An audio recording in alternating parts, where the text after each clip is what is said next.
Good evening, and welcome to the latest happenings inside our federal machine. It's Thursday, February the 12th, 2026. It's Faith On with tonight's episode of The Swamp. President Trump and EPA Administrator Lee Zeldin made the bombshell announcement today that Obama-era environmental regulations going all the way back to the year 2009 are hereby terminated. And also, Secretary Chris Wright with the Department of Energy, he toured petroleum refining facilities in Venezuela alongside Acting President Delcy Rodriguez. We'll have a look at that. And also, a federal judge blocked the Pentagon's ability to censure Senator Mark Kelly over his comments to the military regarding disobeying unlawful orders to the military. A federal grand jury also rejected indictments against the other Democrat Congress members over the same video. And the heated debate over voter ID and the Save America Act continues, with former President Obama and even musician superstar Nicki Minaj chiming in. Also, Senator Bernie Moreno delivers a fiery exchange with Minnesota AG Keith Ellison during a congressional hearing where he asked the Attorney General common sense questions regarding immigration with not so common sense answers. And border czar Tom Homan gives a press conference from Minneapolis, Minnesota, updating the public on Operation Metro Surge. And there's a lot more that happened today, so we're going to dive straight in. And if you enjoyed the video, please give the video a quick like and subscribe to the channel and ring the bell and whatever else you can do here on YouTube. I would very much appreciate it. And especially if you enjoy the daily updates with regard to the swamp, which I do Monday through Friday. The video usually posts at 11 p.m. Eastern. And also, if you drop a comment below, I might just read it on tomorrow's episode. And every article you'll see in this video will be right down there in the description below. So we're going to start with the White House, the largest deregulatory action in U.S. history. President Trump makes an announcement with the administrator of the EPA. Now, this isn't typical of what I do on this show to play the whole thing. I'm not going to play the whole thing. Usually I grab clips of the event. However, I'm going to do it different today because this is right up my alley. I follow automotive news on a regular basis, and this is really exciting. I haven't seen anything yet. I didn't want to spoil it. Wanted to save all the suspense for this episode. So we're going to go ahead and start playing it. And actually, okay, so yeah, it's almost an hour in length. So at the very least, we'll hear the opening statement. We'll hear from EPA Administrator Lee Zeldin, and at least get the gist of exactly what's happening and what regulations that they are pulling out of, which is amazing. I have a feeling, I think the start-stop feature, also emissions regulations, mile per gallon regulations with new vehicles, I believe they're rolling all of that back. At least let's hope so. So let's give this a watch. If you're into environment, this is about as big as it gets, they tell me, and it's an honor to be here with a terrific person who's worked so hard on this, and some other terrific people. Thank you very much. But I'm pleased to be joined today by EPA Administrator Lee Zeldin, who you all know, and to announce the single largest deregulatory action in American history. Love it, man. That's a big statement in American history, and I think we can add the words by far. Under the process just completed by the EPA, we are officially terminating the so-called endangerment finding, a disastrous Obama-era policy that severely damaged the American auto industry and massively drove up prices for American consumers. Prices went up incredibly for a worse product.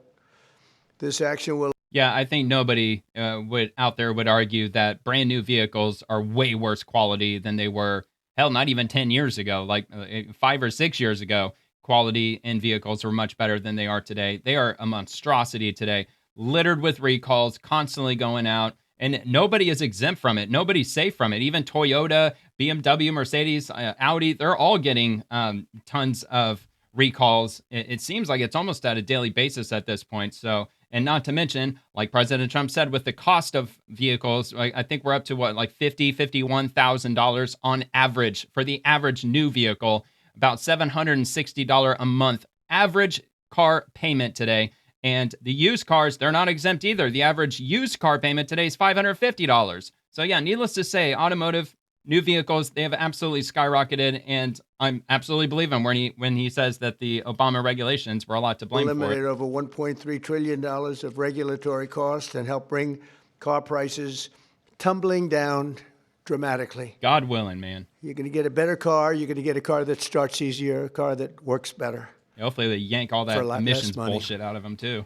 In 2009, Barack Hussein Obama, his EPA designated fossil fuels such as oil, gas, and other things that actually make factories rock and roll and other things drive very nicely as a threat to health and human welfare, known as the endangerment finding. This determination had no basis, in fact, had none whatsoever, and it had... Well, not to mention the EPA going over the top with regulating all of these factories with their scrubbers and their the emission filtration systems that they've spent countless of millions of dollars on. I don't know the exact percentage, but I have a feeling that it's probably less than 5% of the emissions that are produced in these factories actually make it out into the atmosphere. No basis in law. On the contrary, over the generations, fossil fuels have saved millions of lives and lifted billions of people out of poverty and all over the world. And you see it with the blackouts all over where they don't use it, where they went to wind, intermittent wind, which is weak and ineffective and very, very costly, most costly energy there is. And people are dying because there was no air conditioning or there was no heating. Lots of other things, bad things happened. And yet this radical rule became the legal foundation for the Green New Scam, one of the greatest scams in history, probably hands down. Maybe even greater than Russia hoax, etc. Financially, which the Obama and Biden administration used to destroy countless jobs. And the jobs have been just decimated. Although they're all coming back because of tariffs, they're all coming back into our country at levels we've never seen before. But it raised prices and caused immense harm to the U.S. auto industry. We thought irreparable, but we've got them back. We're coming back now. I was in Detroit, as you know, with Ford, and they had one of the earliest plants from the early 1900s, and it was going to be closed down. And then when I won, they said, let's keep it open for a little while. Let's see what happens. And they just announced, as you know, they're going 24 hours around the clock with that same plant that was going to be closed because of what we've done. For example, under the endangerment finding, they forced the hated start-stop feature onto American consumers, which unnecessarily shuts off a car's engine when you stop at a red light. In other words, the engine goes off. That's great. That's going to make a lot of people happy. The endangerment finding was also used to impose the massive and really very expensive electric vehicle mandate. Expensive in the sense that nobody wanted it. Nope. Everybody nobody wants was them now. Going to be forced to buy an electric car in a very short period of time, people, even though you can't power the car because we would have had to spend $5 trillion on power. Well, also, to be fair, people that live in major cities, if you only live like 5-6 miles away from where you work and you happen to have a house with a garage, if you check all the boxes, then fine, an electric vehicle would probably be perfect for you, but certainly not for everybody, not for the vast majority of Americans, actually. That's all dead, gone, over. These crippling restrictions were a major factor in driving up car prices to unprecedented levels, and the car that you were getting was not nearly as good. In 4 years under the Biden administration, the price of a new and used car rose more than 22%, all to facilitate the Green New Scam without achieving any meaningful impact on the environment, but making the car worse.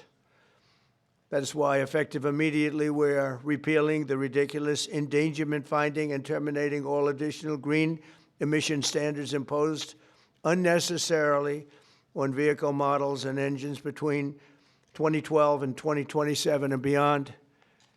This action will save American consumers trillions of dollars and will lower the average cost of a new vehicle by close to $3,000. Hey man, it's better than nothing. It's still not nearly enough. During my campaign, I promised to cut 10 old regulations for every new regulation. And we've exceeded that. We've instead done it 10 regulations. We were able to cut 129. So now we cut 129. So think of that. I promised to cut 10 old regulations for every new one, but we did more than 10. We did 129. It's something. Nobody can even believe it. So we did a lot of regulation cutting in the first administration, a record. Nobody even close to it now. We're actually exceeding it in this administration. The biggest one yet that we've done is happening right now. So perhaps no industry has benefited more from our historic deregulation campaign than the U.S. auto industry. We canceled the EPA's absurd, just totally absurd, tailpipe emission standards, which was a disaster for automobile manufacturing, and revoked Biden's emissions waiver that would have allowed California to regulate automobiles for the entire nation. And they're crazy out in California. They have nothing but trouble out there, as you know. That's why people are leaving in record numbers. I also ended Joe Biden's extreme cafe emission standards, saving the average American consumer much more than $1,000 when they buy a new car. But now we're talking about close to $3,000. Well, plus you have to get emissions inspections on, what is that, like every year or maybe every 3 years or something, but you have to get regular emission inspections on your vehicle. You have to have, like, what is that, like multiple catalytic converters, mufflers, and all that other nonsense out in California. I'm not familiar with all that. I've lived in Florida my whole adult life, and we don't have any of that emissions bullshit. I mean, if it's got four wheels, headlights, and taillights, you can drive it anywhere you want. These regulation cuts combined with our tax cuts and tariffs are the reason why the world's largest automakers have announced that they're going to be spending in excess of $100 billion in the United States in the next very short period of time, building new auto plants. We're bringing our auto plants, assembly plants, and factories roaring back to life, not even mentioning AI and all of the other things. We're building thousands of businesses in the United States. And if you remember, on my first day, they said if I could ever get the Dow up to 50,000 in my last year, in other words, in the fourth year, that it would be an unbelievable miracle. But don't worry about it, because it'll never happen, they said. And if I could get the S&P up to 7,000, they said in the fourth year, they said it will never happen. Let's not even talk about it. I have things. Let's not even waste our time talking about it. Well, at the very end of my first year, the Dow hit 50,000. Now it's over 50,000. So the S&P, it's over 7. 3 days before that, the S&P hit 7,000. So we didn't have to wait till the end of the fourth year. Actually, the Dow might have crossed 51,000 today. It was close to 51,000 yesterday. We've never had a country in a position like this, and a lot of it's due to tariffs. Yeah, tariffs. And a lot of it's due to the fact that we had a great election, and a lot of good things have been done. One of the good things I did was put Lee Zeldin in charge of our environment. So I'm going to ask Lee to say a few words. Thank you very much. Excellent. Thank you, Mr. President. This is a big deal. Under President Trump's leadership today, the Trump EPA has finalized the single largest act of deregulation in the history of the United States of America. Referred to by some as the holy grail of federal regulatory overreach, the 2009 Obama EPA endangerment finding is now eliminated. Thank God. This action will save American taxpayers over $1.3 trillion. What that means is lower prices, more choices, and an end of heavy-handed climate policies. With today's announcement, American families will save over $2,400 for a new vehicle. 16 years ago, an ideological crusade within the Obama administration of course, if the automotive industry plays ball, which I'm sure they're going power to. grab our country has ever They got experienced. to be desperate to cut costs at this point. The 2009 Obama EPA endangerment finding led to trillions of dollars in regulations that strangled entire sectors of the United States economy, including the American auto industry. It claimed new powers over the vehicles we drive, even though the best reading of the Clean Air Act clearly states otherwise. The Obama and Biden administrations used it to steamroll into existence a left-wing wish list of costly climate policies, electric vehicle mandates, and other requirements that assaulted consumer choice and affordability. And who paid the biggest price? Hardworking families, small businesses. Well, and also, let's see the results. Let's see the results of the last 10 years with all the scientific studies with regard to this whole Obama-era rollout. How much did it actually save the environment? Do we have any data or any statistics on that? Probably not, because at the same time we're rolling everything back in the U.S., China's ramping everything up like crazy, building dozens and dozens of coal power plants. And also India, they're ramping up their industries as well. I mean, their population's still exploding. China's is on the decline, but they still have over 1 billion people there. Millions of Americans who just want a reliable, affordable car to get to work, take their kids to school, or go to church on Sunday. Yeah, and look, man, like people, there's a lot of people out there, they have no problem buying a car that gets 50, 60, 80, 100 miles to the gallon. I mean, most people would just they'd jump at the chance to have a car that gets incredible mile per gallon on average, which is, of course, would be pretty good for the environment. Of course, you got to trade horsepower for fuel efficiency and vehicle longevity. But there's also people out there, they want to go fast and they want American muscle. And with all these regulations rolling out, I mean, look, the V8 was almost extinct. It was on its way out. And now they can finally start to roll out vehicles with V8s again. Get rid of those garbage V6 twin turbo engines. The endangerment finding and the regulations that were based on it didn't just regulate emissions. It regulated and targeted the American dream. And now the endangerment finding is hereby eliminated, as well as all greenhouse gas emission standards that followed. The red tape has been cut. Manufacturers will no longer be burdened by measuring, compiling, or reporting greenhouse gas emissions for vehicles and engines. And the forced transition to electric vehicles is eliminated. No longer will automakers be pressured to shift their fleets towards electric vehicles, vehicles that are still sitting unsold on dealer lots all across America. And as a they were cherry rolling on themselves top, toward bankruptcy. we are ending the federal government's push Ford to lost get billions of manufacturers to dollars in install EVs. that Obama switch, the almost universally despised start-stop feature. There will be no more climate participation trophies awarded to manufacturers for making Americans' cars die at every red light and stop sign. It's over, done, finished. Under President Trump's leadership, vehicle manufacturers can once again build what Americans want, not what politicians and bureaucrats in Washington demand. President Trump campaigned on reviving the auto industry, and he continues to deliver win after win after win, ending electric vehicle mandates, getting rid of the Biden Cafe standards with Secretary of Transportation Sean Duffy, and securing massive new U.S. manufacturing investments and all of the jobs that come with it. Affordable cars mean opportunity. That means jobs, healthcare, education, and mobility, especially for working families and rural Americans who rely on their vehicles every single day. And this isn't just about making the American economy boom. It's also about restoring the rule of law, a fundamental principle of our great republic. For years, unelected bureaucrats twisted the Clean Air Act into something it was never meant to be.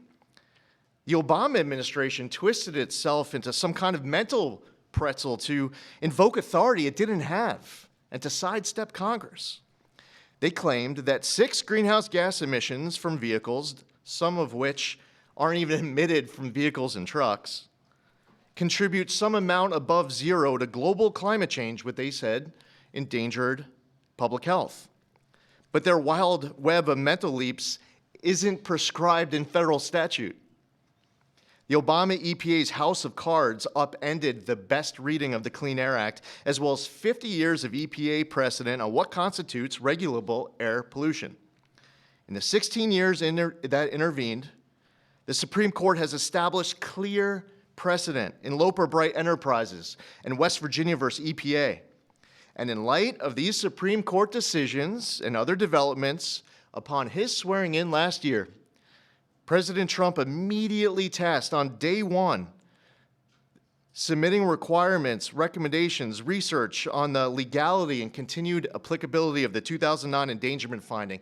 And at Trump's speed, he wanted that research and recommendation turned around instantly. We looked at the Clean Air Act. We looked at what the highest court in the land had said, and we used a very simple metric. If Congress didn't authorize it, EPA shouldn't be doing it. Congress never voted for these climate mandates inside of Section 202 of the Clean Air Act. If Congress wants EPA to regulate the heck out of greenhouse gases emitted from motor vehicles, then Congress can clearly make that the law, which they haven't done for good reason. Today, we dismantle the tactics and legal gymnastics used by the Obama and Biden administrations to backdoor their ideological agendas on the American people. Following the plain language of the law, we have now realigned EPA's rulemaking to reflect the Clean Air Act exactly as it is written and as Congress intended, not as others might wish it to be. Where our predecessors focused on trying to make and please a few fear-mongering climate alarmists, the Trump EPA is making decisions to benefit all Americans based on common sense and reality. And the American people are tired of paying the price of political games. Last November, they voted for an administration that would listen to them. They told us that the price of a newer, safer vehicle was too high. They told us they didn't want cars that shut off at every red light. They told us dealers were sitting on lots filled with electric vehicles that nobody wanted or were buying. The Trump EPA listened. We heard you, and we acted. And today's action does not change regulations on traditional air pollutants and air toxics. This EPA is committed to providing clean air for all Americans. Powering the great American comeback is based on the singular focus of providing clean air, land, and water for all Americans while harnessing the greatness of the American economy. That's a big difference from our predecessor. We believe that we can and must choose both. If you want an electric vehicle, buy one. Yeah, go buy one. If you want a diesel truck, then buy that. If you want a gas-powered vehicle or a hybrid, well, more power to you. That's what freedom and choice look like. We're restoring the rule of law, we're grounding policy in reality, we're giving power back to the American people. And we're bringing back the American dream stronger than ever before. EPA will never waver on its core mission of protecting human health and the environment, and this administration knows we can do that while ushering in the golden age of America. To recap, the 2009 Obama EPA endangerment finding and all greenhouse gas emission standards on light, medium, and heavy-duty vehicles that followed is eliminated. American families now will save over $2,400 for a new vehicle. Today, the single largest act of deregulation in the history of the United States, over $1.3 trillion, the elimination of the endangerment finding is signed, sealed, and delivered. All right. I'll cut it there. That did go a little bit long, but I'll repost this. There's a direct link to my profile in the description below if you want to check that out. The rest of the video, or you can go to x.com and you can search at White House and it'll be there. Let me get the timestamp. 1:37 p.m. on February 12th of 2026. And you could tell that Trump was he wanted to just move on to the next agenda item, whatever he's got on his daily agenda, because I'm sure he's got a million things ahead to get done. So, but anyway, yeah. So now all we need is just to get rid of all the screens on the dashboard and finally get our gauges back and maybe get real keys. Remember when we used to use real keys?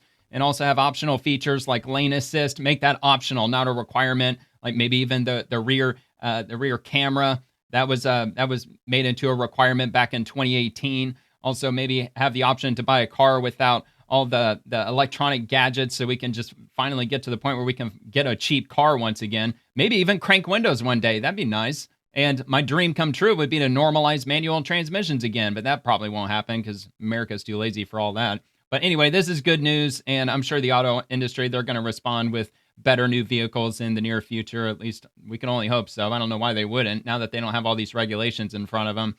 But anyway, like into the future, what I worry about is the Democrats eventually getting us to a point where they ban all gas vehicles on the road, and they'll make it so you can't register them anymore. But in the meantime, while they're slowly rolling that out, they're going to start taxing us per mile substantially until this like no gas vehicle ban takes effect. Like Not sure if that's in the foreseeable future on the Democrat agenda. Would not be surprised in any way at all if it is, because they were pretty heavy-handed with rolling out electric vehicles, especially in California. I believe it was in the year 2035. They might have pushed it back to 2040 by now, but I believe it's in 2035. California cannot sell any more gas vehicles in dealerships. You can still drive gas vehicles, but you can't buy one in California. And apparently you can't buy one out of state and bring it into California because they won't register it. And they've already rolled this out for recreational vehicles, RVs. And I think that takes effect in 2030. So you won't be able to buy any RV in the state of California, I believe, starting in 2030. So yeah, talk about dystopia, draconian, nightmare. No wonder there's hundreds of thousands of people leaving California on an annual basis at this point.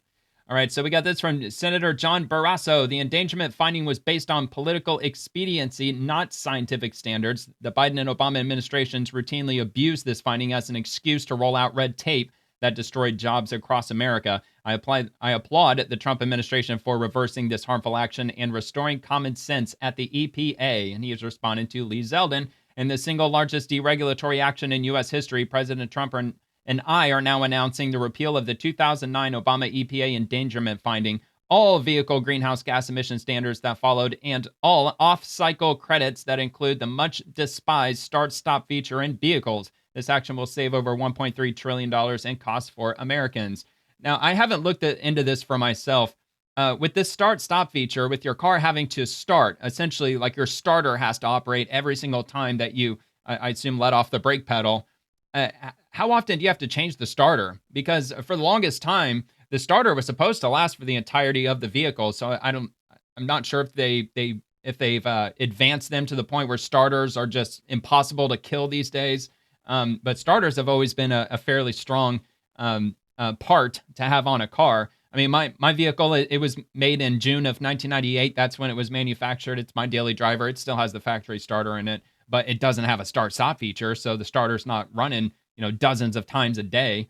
So, all right. So anyway, this is from EPA.gov. I imagine this is going to go over all of the individual items that are going to finally be deregulated. So I will certainly have this in the description. I'll make sure that this is up at the top if you want to have a look at this. So restoring the American dream, prioritizing consumer choice, collecting substantial public input. And then they've got the background as to what happened and what they're rolling out, or the opposite of rolling out, that they're actually slashing all of this shit. And I'm assuming that this also slashes the mile per gallon requirement, because last I checked, it's going up in increments year by year. So the 2026 vehicles have to get better gas mileage than 2025, and it keeps going up until I think the year 2030 was when it reached that plateau. And I believe that small trucks, so like your F-150s and just your standard pickup trucks, they're supposed to be getting like 43 miles to the gallon right now. It's absolutely absurd. It's ridiculous. It's no wonder that they were trying to get rid of, or well, they didn't want to get rid of V8s, but they were pretty much being forced to do that, and trying to redesign and re-engineer all of our engines to try to conform to those mile per gallon standards, which is why our engines are so shitty today, and why probably most 2026 vehicles out there, you probably won't see any of them on the road by the year 2040 because they're all just going to fall apart. All right, so let's go to Lee Zeldin. I think, did we already do this one? No, I don't think so. So the Obama administration couldn't get the votes needed in Congress to amend the Clean Air Act and regulate greenhouse gases. So without hesitation, they decided to just ignore the law and jam through trillions in regulatory costs on the American people. The Trump administration is proudly following the law, saving $1.3 trillion for the American people, lowering new car costs by over $2,400 per vehicle, and getting rid of the climate participation trophy for manufacturers to install Obama switches that shut vehicles off at red lights and stop signs, period. And he is responding to none other than Barack Obama. And he said today, this was at 2:46 p.m., Obama said today the Trump administration repealed the endangerment finding, the rule that served as the basis for limits on tailpipe emissions and power plant rules. Without it, we'll be less safe, less healthy, and less able to fight climate change. So all the fossil fuel industry can make even more money. So, I could smell the gaslighting. Can you smell it? Anyway, so that was today. And of course, Obama, he's got 120 million followers on X, 119 million. So pretty much everything that he posts, it gets, tens of millions of views. But anyway, he responded. Of course he did, because he's still here on X.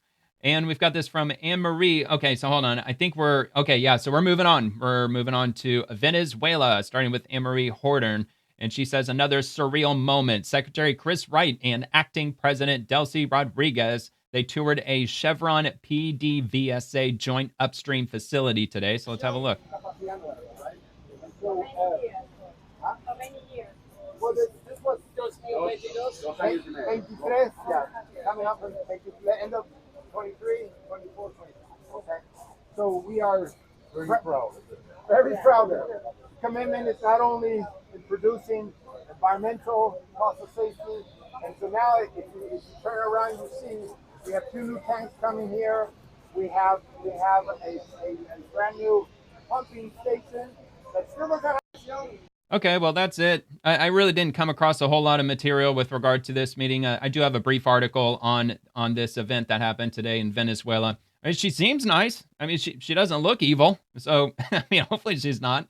So, I mean, so far I've heard that nothing but good things are happening in Venezuela, that they're moving quickly, effectively, and things are moving quick, but very well in Venezuela, at least so far. So I don't think they anticipate anything getting crazy or anything popping off. All right, so this is from Secretary Wright. He delivers remarks alongside interim Venezuelan President Delcy Rodriguez in Caracas of Venezuela. U.S. Secretary of Energy delivered remarks today alongside interim President Delcy Rodriguez after meetings at the Miraflores Palace in Caracas. Secretary Wright's full remarks are below. Thank you so much, Interim President Rodriguez. It is an honor to stand here with you today and to be among the tremendous people of Venezuela. As Interim President Rodriguez mentioned, our countries share a long history. It has gone through difficult chapters, as all relationships do. But today I bring a message from President Trump. He is passionately committed to absolutely transforming the relationship between the U.S. and Venezuela. This is part of a broader agenda to make the Americas great again, and to bring our countries closer together and to bring commerce, peace, prosperity, jobs, and opportunity to the people of Venezuela in partnership with the United States. These are not just words or ambitions. We have very specific plans and very specific actions already. This is President Trump's broader agenda: peace, commerce, and trade, not conflict, not military action, not what has dominated so much of our world, whether it's in the Middle East or whether it's in South Asia, or maybe most importantly in the Americas. We want commerce, we want peace, we want prosperity, we want security. Our government in Washington, D.C. has been working 7 days a week to issue licenses so existing businesses in Venezuela, new businesses that want to enter Venezuela, also Venezuelan national companies can buy products, invest money, raise oil production, create new jobs, and grow export revenue. All of the things that have constricted the Venezuelan economy, we want to set the Venezuelan people and the economy free. We had very wonderful and candid dialogues today. We both spoke very candidly about the tremendous opportunities in front of us and some of the problems and challenges, and we committed to work together to solve these problems and challenges. And I believe that we can solve those problems and challenges and move on to the tremendous opportunities in front of us. So there's much talk, and we discussed it today, of the enormous natural resources in Venezuela: oil, natural gas, mining, minerals. They are indeed immense. But more important than those natural resources is the incredible humans, what Venezuelans are, their pride, their education, their passion to drive forward. Truly, this is a partnership between American hearts and minds and Venezuelan hearts and minds. We believe, in fact, I think we know that working together, the people of Venezuela and the people of the United States, this year, we can drive a dramatic increase in Venezuelan oil production, in Venezuelan natural gas production, in Venezuela electricity production, and most importantly of all of these are to increase the job opportunities, the wages, and the quality of life for all of the Venezuelans across the country. By doing that, it will also enormously benefit the United States and the Western Hemisphere and the future partnership for all of us. Viva Venezuela and y viva los Estados Unidos. And that was from earlier today, about 9:30 in the morning. So that was the statement from Secretary Chris Wright with Energy.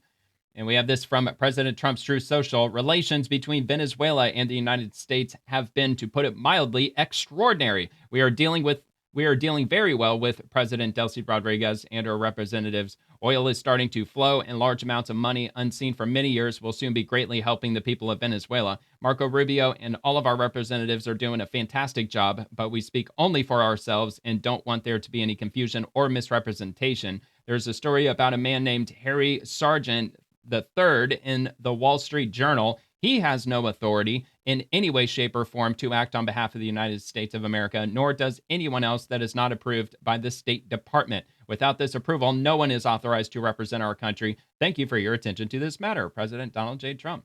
Interesting. Harry Sargent. I don't know who the hell that guy was, but he ended up on President Trump's radar. That can't be good for him.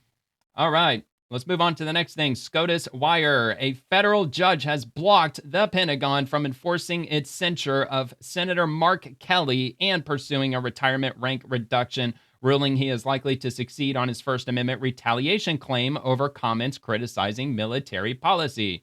And this is the memorandum opinion from the U.S. Court and from the judge. I'm trying to find the judge's name. Okay. Oh, Richard J. Leon, United States District Judge. So it reads as follows. United States Senator Mark Kelly, a retired naval officer, has been censured by the Secretary of Defense, Pete Hegseth, for voicing certain opinions on military actions and policy. In addition, he has been subjected to proceedings to possibly reduce his retirement rank and pay and threatened with criminal prosecution if he continues to speak out on these issues.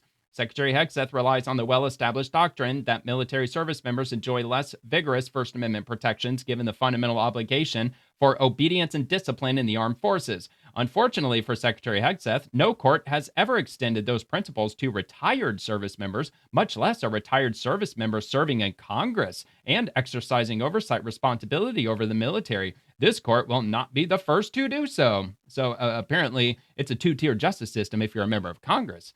Worse still, Secretary Hegseth contends that this court is not yet competent to decide the issues in this case. He and his fellow defendants argue that military personnel, rather than trying to shrink the First Amendment liberties of retired service members, Secretary Hegseth and his fellow defendants might reflect and be grateful for the wisdom and expertise that retired service members have brought to the public discussions and debate on military matters in our nation over the past 250 years. If so, they will more fully appreciate why the Founding Fathers made free speech the First Amendment in the Bill of Rights. Well, I guess if you're arguing that the Bill of Rights are placed in order of importance, then you would strongly and staunchly stand behind the Second Amendment, absolutely, and not deprive anybody's rights to keep and bear arms, whether regardless of what state that you're in. Open carry, concealed carry, you could carry guns anywhere you damn well please. But I have a feeling this judge would not play on that. I don't think he would be that agreeable to the Second Amendment. Just a wild guess. Hopefully this injunction will in some way help bring about a course correction in the Defense Department's approach to these issues. For the foregoing reasons, Senator Kelly's motion for a preliminary injunction on his First Amendment claim is granted. Richard J. Leon, U.S. District Judge. And we've got this. This is the original video. I figured I would include this in case you haven't seen the video in question. And so this reads as follows. One of the most honorable and mentally difficult actions a member of the U.S. military must take by law, UCMJ, is to refuse an illegal order. This video reminding them of that caused President Trump to try and failed to have these lawmakers criminally indicted, calling it treason. So this is the video that led to Senator Mark Kelly getting censured, and these other Democrats in the video, I believe that they're all former service members, and I think what's her name? I think she was a CIA agent or something at some point. And so there was a grand jury that was convened to indict the other Democrats that are in this video. And it was either today or it was yesterday. The grand jury voted no, which is very rare. Usually grand juries, they vote yes like 99% of the time on the federal level. So that was quite interesting. I believe the Justice Department is going to go and they might convene a second grand jury because technically they can convene a grand jury over and over again. There's a lot of rumors around that the grand jury, like most grand juries in D.C., they're very heavily Democrat leaning, and a lot of them, they follow politics on a regular basis. So I don't know about all that. That's just something I was reading earlier.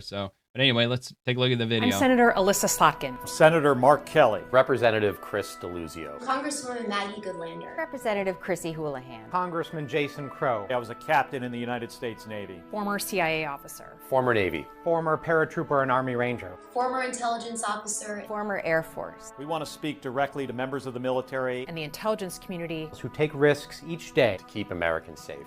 We know you are under enormous stress and pressure right now. Americans trust their military. But that trust is at risk. This administration is pitting our Okay, so this is like where the key of the video comes into play, where they say this administration is pitting our uniformed military against intelligence community professionals against American citizens, which of course it's an opinion, and so does that break their oath to anything with regard to the military? Probably not. But that's definitely like a key part of the video. You all swore an oath to protect and defend this Constitution. Right now, the threats to our Constitution aren't just coming from abroad, but from right here at home. Our laws are clear. You can refuse illegal orders.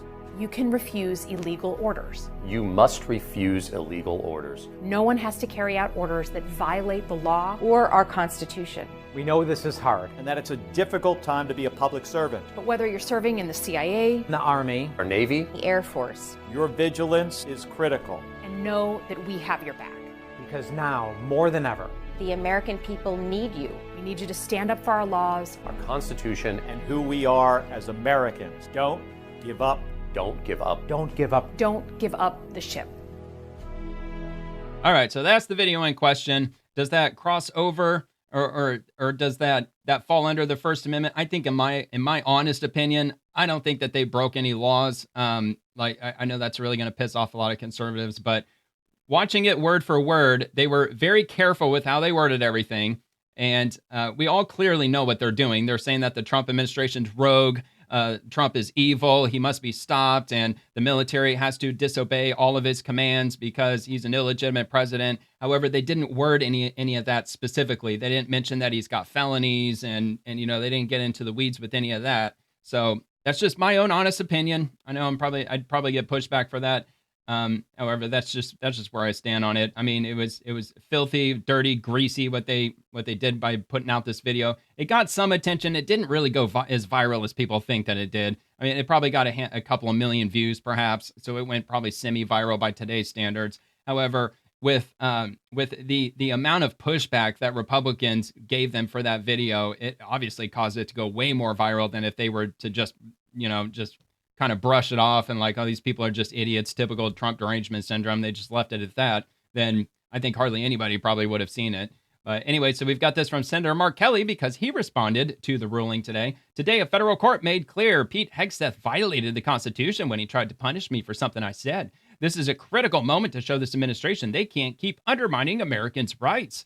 I also know this might not be over yet because Trump and Hegseth can't admit when they're wrong.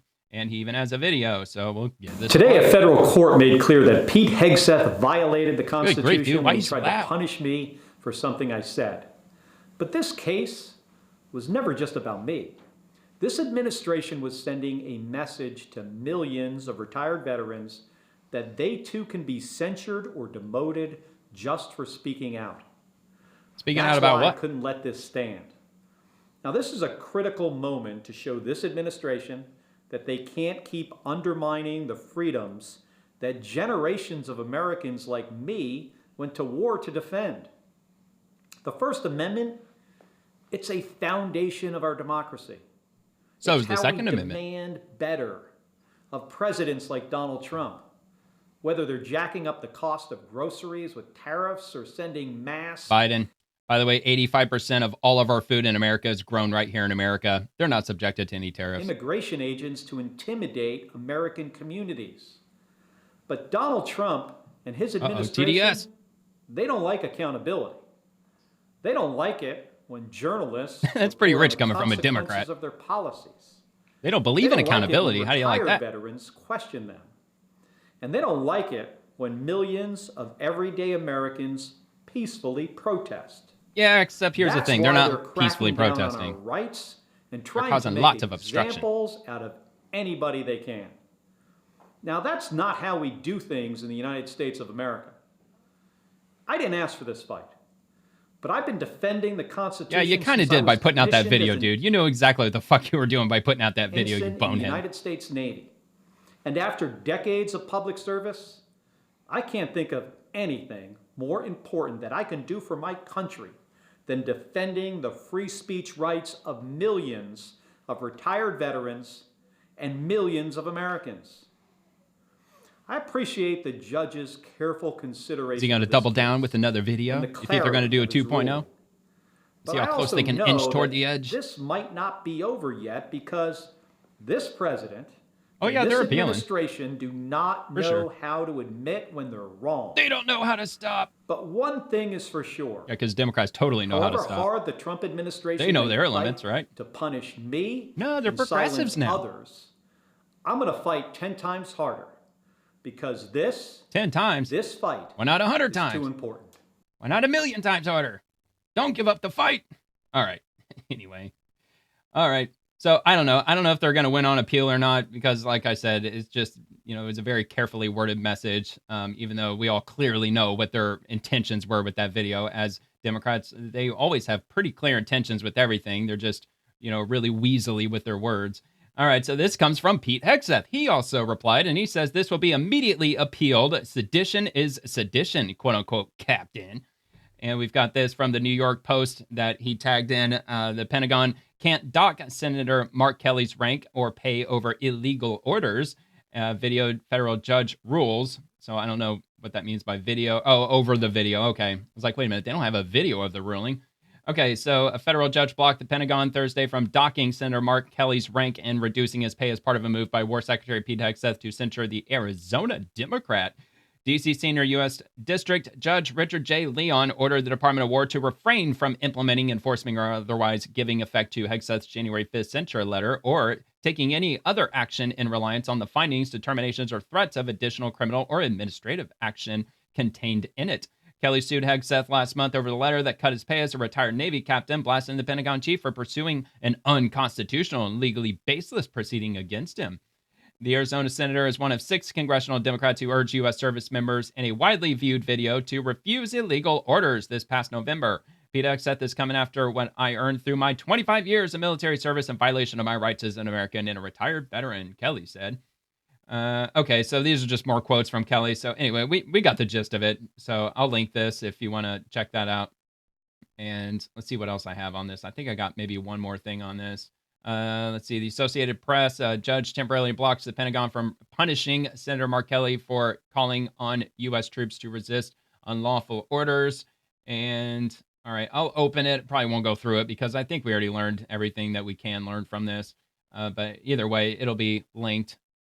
Which, by the way, just a quick comment on this from the Associated Press. I think it's interesting that how they chose, or they dropped the word temporarily in here. So the judge temporarily blocked the Pentagon from punishing him. So I don't know exactly what that means, because I assume that was a final order, but apparently it's not a final order. At least that's not how the AP is reading it. And from two-way, these grand juries, sadly in the D.C. area, are partisan events. And this is their take on the grand jury that handed down their decision not to indict the remaining Democrats over that grand video. Jury apparently, reportedly, refused to indict Mark Kelly and the other 5 Democratic members of Congress accused of sedition for making a video. We don't really know what the charges they were trying to get passed were. Kevin, is that dead, or will they try to indict them again? I mean, there's reports that they're going to try and indict them again. My old buddy, Judge Janine, we'll see what happens. But it's actually pretty easy to get a grand jury indictment in this country because you don't need you only need a majority. The Trump Justice Department's breaking the record, though. Yeah, exactly right. So I know, right? Obviously, my side is celebrating, and as we should. So Kevin says maybe. Kevin says maybe. Larry, will there be? I believe James Comey was the other one, right? That's one part where of the the grand problem jury is said that, no. Your side celebrating because these grand juries, sadly, in the D.C. area, are partisan events. It's one of the scandals of the Justice Department's efforts in the Washington area to try to hold elected officials accountable. Republicans, super easy to get them indicted, even convicted because of the jury pool. Democrats, it's a long shot. So will they try again? Maybe in a different venue. But I'm more interested in what they're doing with Mark Kelly at the Pentagon. Yeah, see, I think that it should be the federal government's discretion as to where to hold a grand jury or like I don't even know how that would even work or if it'd really be constitutional to have a grand jury hearing in an area of the country that is as nonpartisan as they can determine. I would see that getting probably pretty murky if they were able to do that, because like from what I've read before, like it's something like 92% of the DC bureaucracy that votes, they vote Democrat. So it's overwhelmingly Democrat in Washington, D.C., and obviously that poses a problem when it comes to assembling grand juries. Right now, through the military, than I am in a criminal court. And don't forget, you can... Okay, so, not to say that everybody who serves on a grand jury is some unelected bureaucrat. I mean, it could be anybody. I mean, I've been on a grand jury before back in, I think it was 2023, when I was on a grand jury in my local area.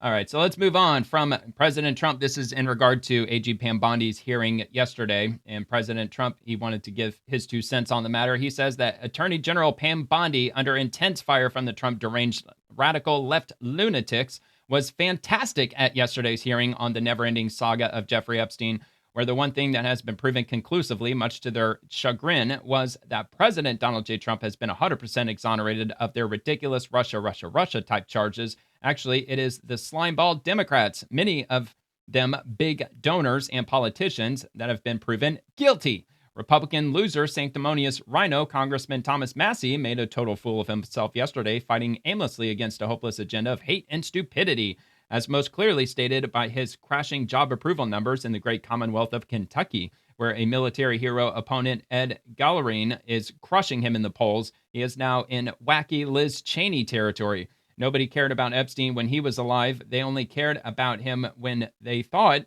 he could create political harm to a very popular president who has brought our country back from the brink of extinction, and very quickly at that. In fact, this attempt by the Democrats to take away attention from tremendous Republican success is backfiring badly. Maybe they should focus on their quest to open our borders to the world's greatest criminals, have transgender for everybody, or get men, no matter their size or strength, to play in women's sports. Thank you for your attention to this matter, President Donald J. Trump. He's pulling out all the stops. All right. RNC Research, CNN, now 58% in 2025 of all voters say the Democrat Party is too liberal.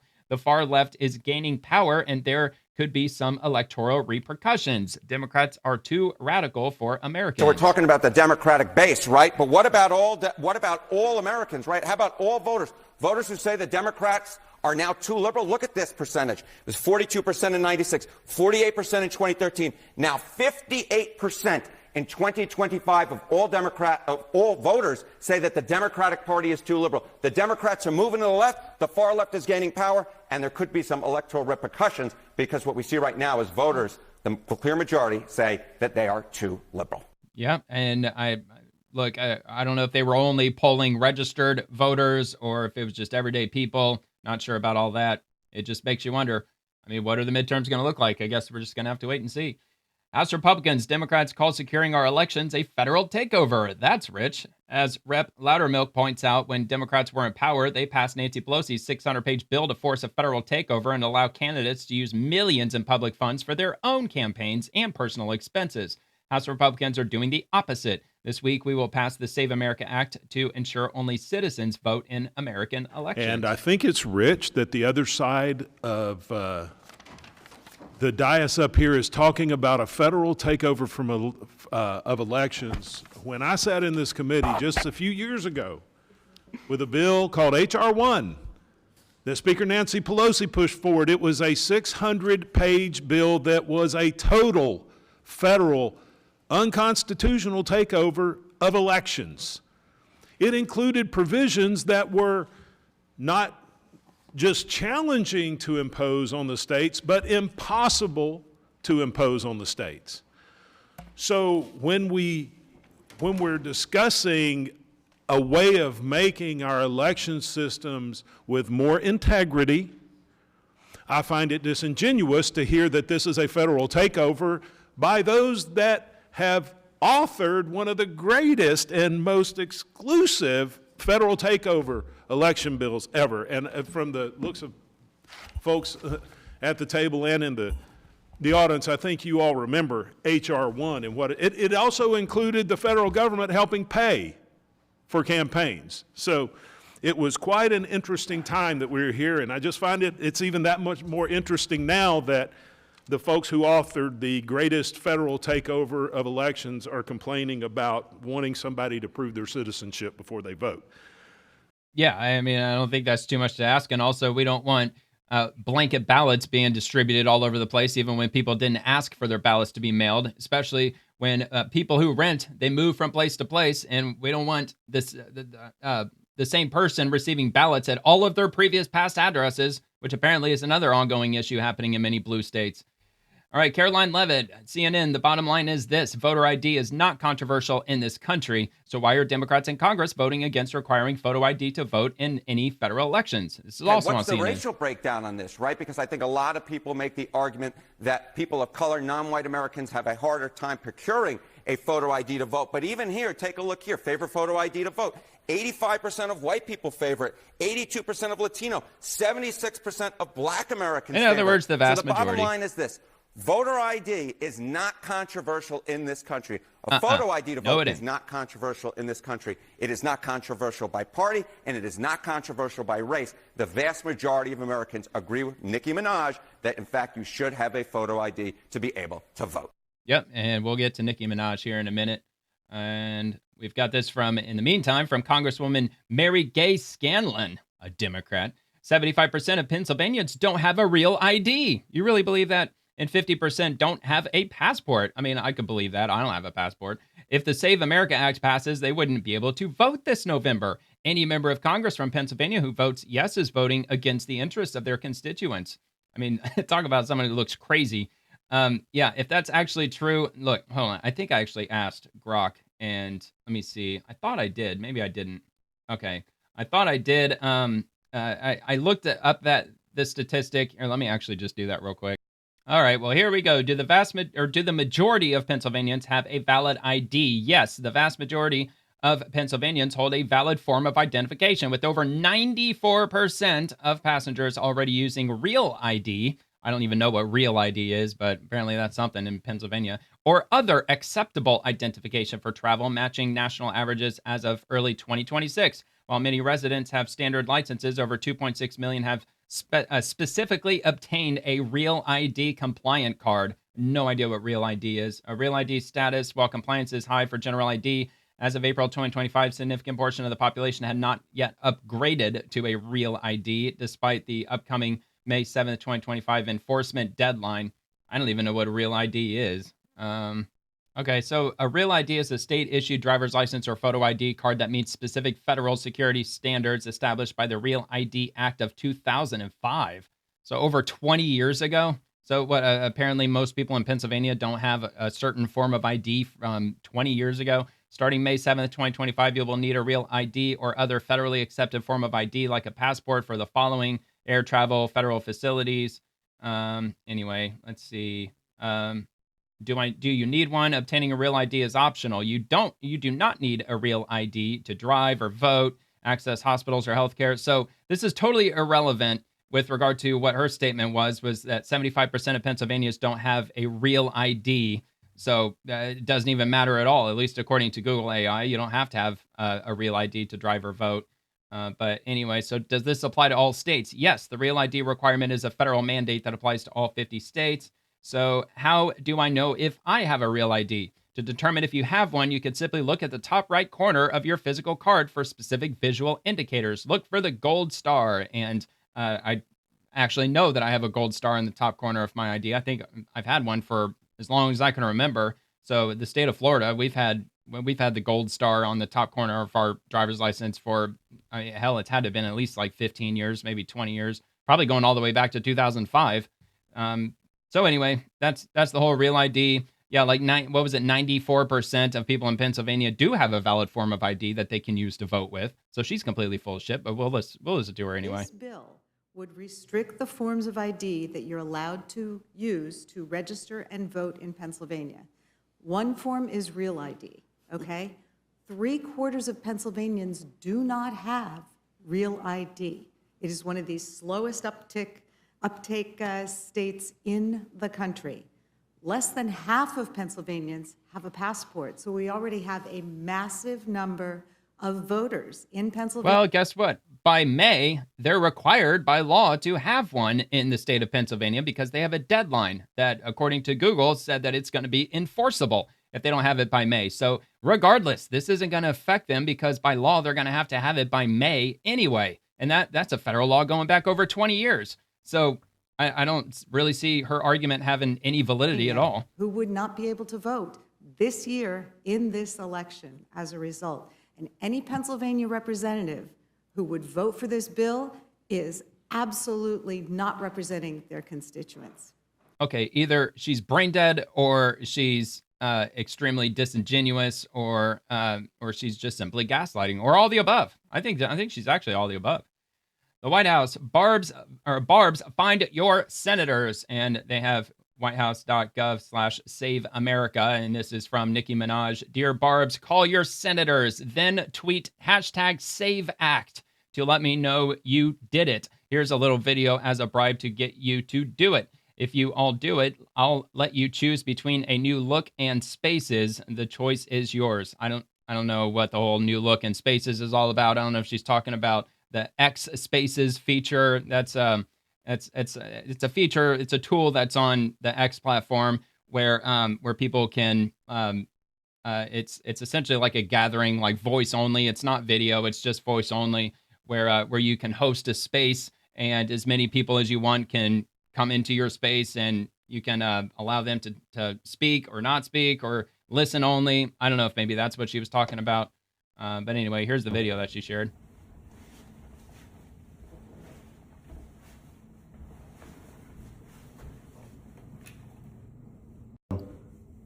All right, well, there's no music. I don't know why she didn't add any music. Actually, kind of grateful for that because I probably would have been hit with a copyright notice. But yeah, so anyway, that actually, how many views did this get? Over 1 million views, and this is uploaded at 12 o'clock p.m. today, 32,000 likes. So it's getting some attention. She's got a lot of followers. She's got like 25 million followers on X, probably a lot more on Instagram. I assume she probably put that out on other social media platforms too. And from the Daily Wire, here's Obama showing an ID to vote in 2012. Fancy that. It doesn't seem like it was that difficult. Let's have a look at Obama. Oh, you better be right. Sorry. Sorry for the noise. Here you go. Oh, you better be right. Hilarious. She said I'll need some ID. He's like, oh, of course. And then they all laugh. Well, there you go. Even Obama, the most recognizable face at the time. And this was during his re-election in 2012. So they obviously knew who he was, but they still required an ID anyway. It doesn't really seem to be the case anymore. Not in all these blue states. They're not asking for ID from anybody anymore. And that's from Barack Obama, February 11th. Republicans are still trying to pass the SAVE Act, a bill that would make it harder to vote and disenfranchise millions of Americans. Join the Redistrict Act and tell your member of Congress to vote no. And I'll be fair, and I will link that if you want to have a look at that. Again, that's from former President Barack Hussein Obama. And we'll roll on to the next. I think we're finished with that segment, and we're going to head toward the whole open borders and immigration and all that fun stuff. So the open borders left's laughable hypocrisy on full display from Minnesota AG Keith Ellison. If you break into Keith's house, he'll throw you in jail. But break into our country, Keith says it's an entirely different scenario and our laws don't apply. This is a very interesting exchange. So this will be quite enjoyable. Thank you. Mr. Nisko, I'll start with you. Just a basic question, just to kind of level set. We can have the three of you just answer decently, quickly. Do you think that people who are here in this country illegally, meaning they either entered illegally or overstayed a visa, should be deported? Yes, simple yes or no. The rule of law, yes. Mr. Ellison? Convoluted. Do they have an asylum petition pending? You get your microphone. If they have a pending asylum petition, I think it should be heard. If they have some basis for No, but they don't, dude. His question was if they entered illegally, period. their presence in the country, I think ordinary due process should take place. Yeah, it's just from my perspective, simple. I'm not a big shot lawyer like you. Just a quick question. If you enter the country illegally or you overstay a visa, should you be deported? My simple answer is, sir, it depends. Okay, so if somebody breaks into your home, should they be arrested for breaking and entering, or does it depend? It's an entirely different scenario. How's that?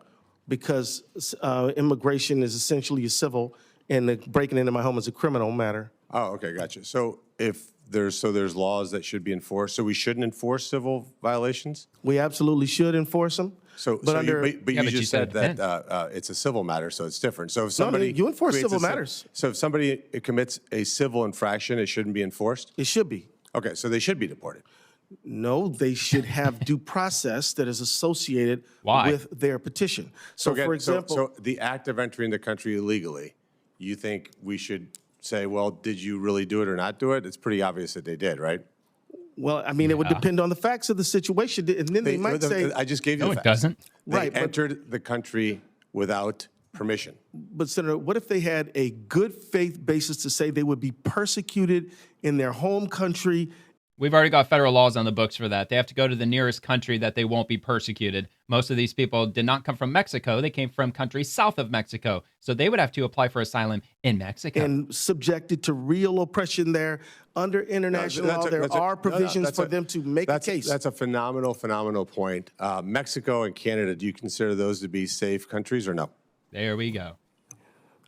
Generally, I do, but there are certain generally you do? Wow, well, I mean, I would just say this. You border Canada. Don't insult your neighbors to the north. No, I love my neighbors to the north. Well, so is it a generally safe country?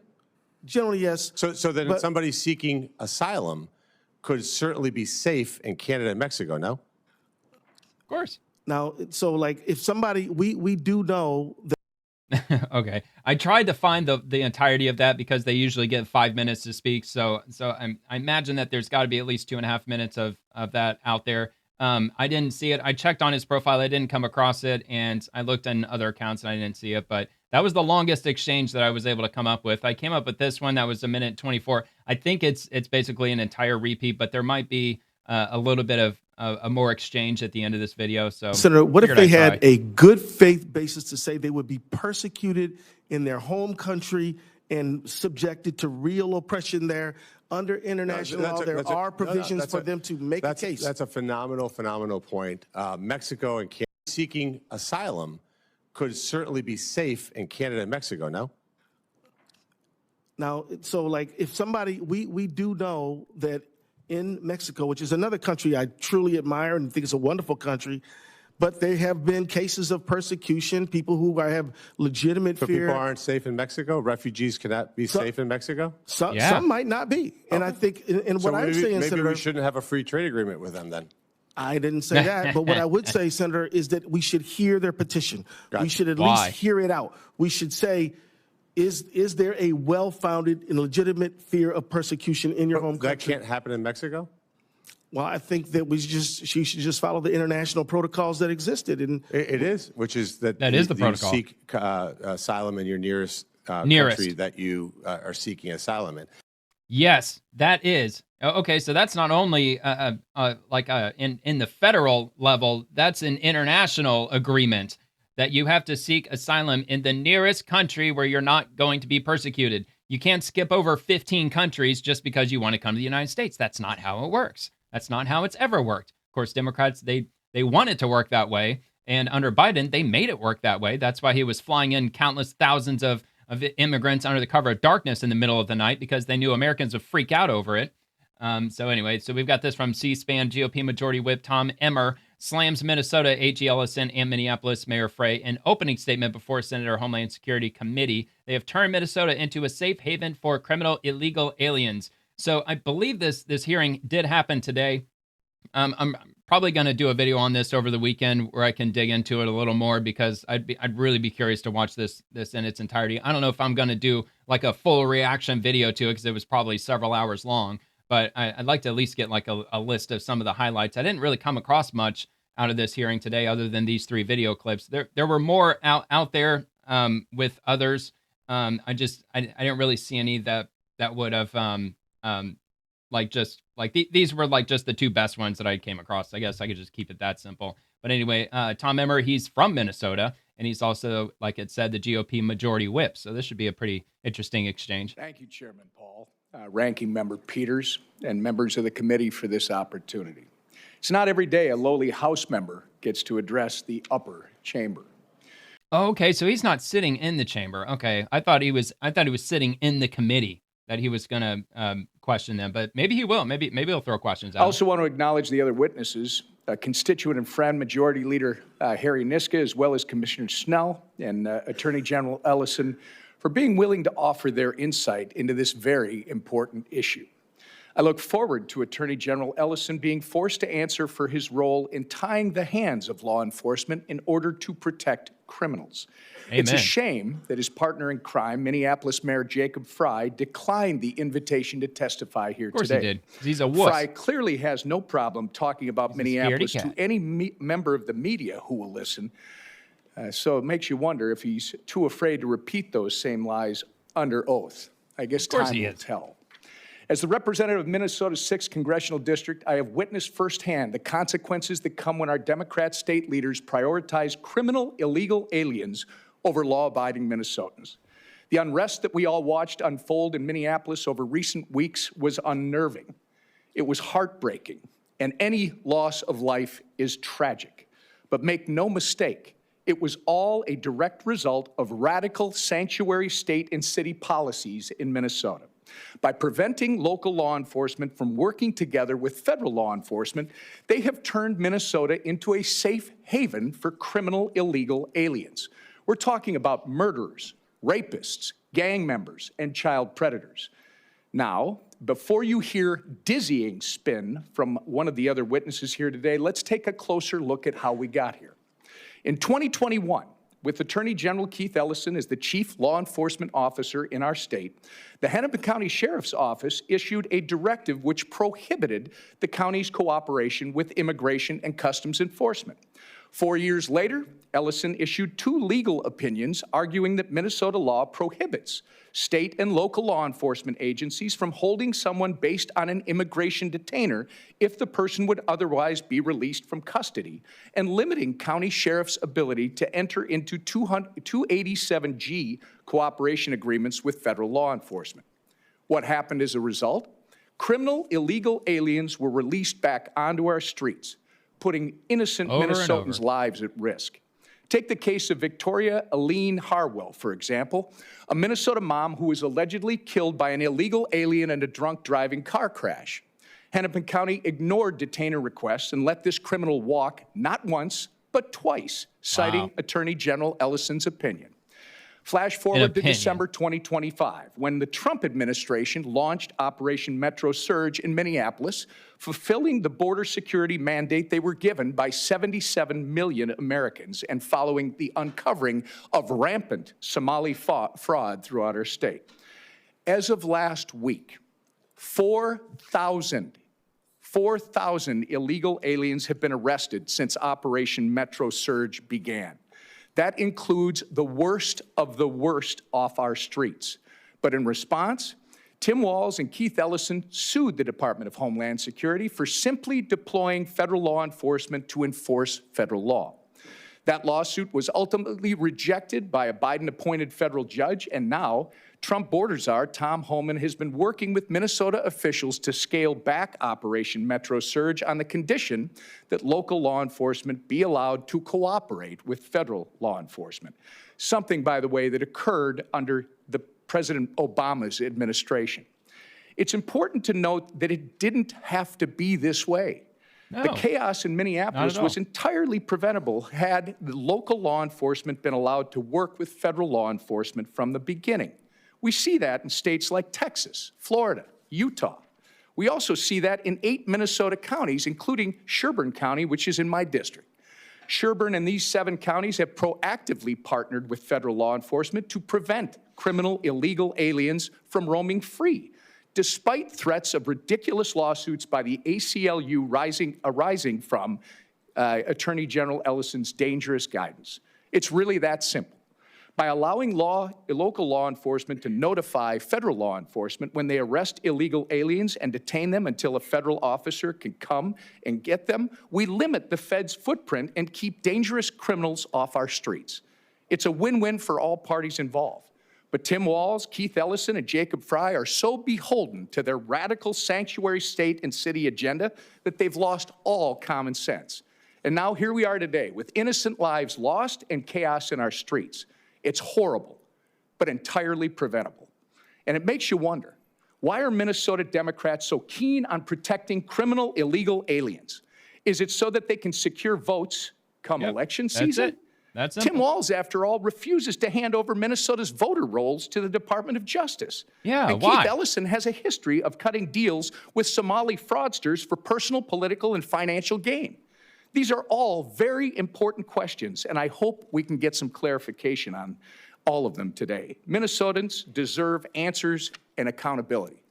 Thank you for allowing me to testify on behalf of all the hardworking, law-abiding Minnesotans. We're grateful for your commitment to uncovering the truth and ensuring that justice be served. Wow, man. What a great opener. That was a hell of a statement. All right, we got this from the GOP 7 hours ago. From the Democrats are once again putting illegal criminals over the well-being of the American people. And from RNC research from about 22 hours ago, as of this recording, about a day ago, Democrat Senator Cory Booker says he hopes for another Democrat shutdown.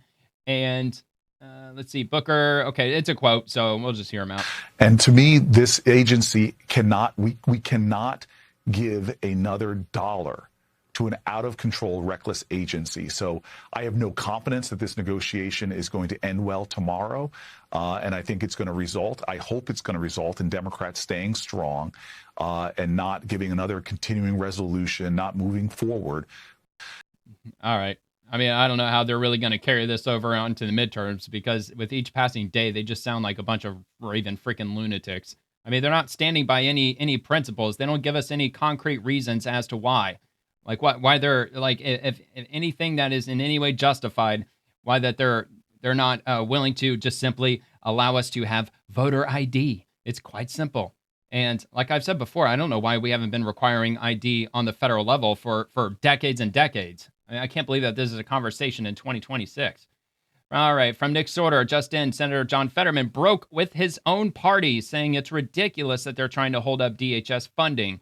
And of course, it's another quote. We'll just hear Senator Fetterman. Having any meaningful, functional impact on ICE because they have unlimited money effectively for right now, right? Yes, sir. So you're going to punish all of these other parts, the very important parts of our government, TSA, Coast Guard, FEMA, and cybersecurity. That's what kind of a statement if we announce to our enemies, like, well, our cybersecurity agency, now we're going to be shut down. If I really want to make a move, that probably makes it better. And then, so is that a accurate statement? It's a fair assessment, sir. Yes, sir. Okay. So now here I am. Here I am, a Democrat, and I think I ran the whole gamut. I met with Secretary Noem, and I've always treated her with respect. I met with her in my office, and I refused, and I never will engage on the kinds of sexist kinds of terms like ICE Barbie from a lot of the left media. Oh, wow. Yeah, they're really going there. It wouldn't surprise me at all. So, yeah, he seems to be the only voice of reason coming from the Democrats these days. So it wouldn't surprise me if when he's up for re-election, they're probably not going to put a whole lot of money behind him. That's just my own thought. All right, Senator Eric Schmidt, Democrats scheduled this weekend vote against funding for TSA, FEMA, and ICE. And also, they're going to fly off to Europe on the taxpayer dime to rub elbows with the elite and criticize American foreign policy. The American people deserve better. I don't know if that's actually happening or not. Just voted to fund DHS, which includes FEMA, TSA, and of course ICE. The Democrats in 2020 said to fund the police. Now they're saying to fund ICE. They don't actually believe that anybody should be deported. They want to kneecap ICE's ability to do their jobs. We're not going to stand for it. Interestingly, they voted no, but they're flying to Munich to drink wine with other European global elites who want to trash talk America. So that's what they're doing. They're getting on a taxpayer-funded junket to Europe right now after they just voted to defund DHS. It's a joke. Yeah, I mean, that's what they want at the end of the day, man. They want global communism. And according to Grok, yeah, they are going to Munich this weekend. Several prominent Democrats, in fact, will be attending the Munich Security Conference this weekend, February 13th through 15th.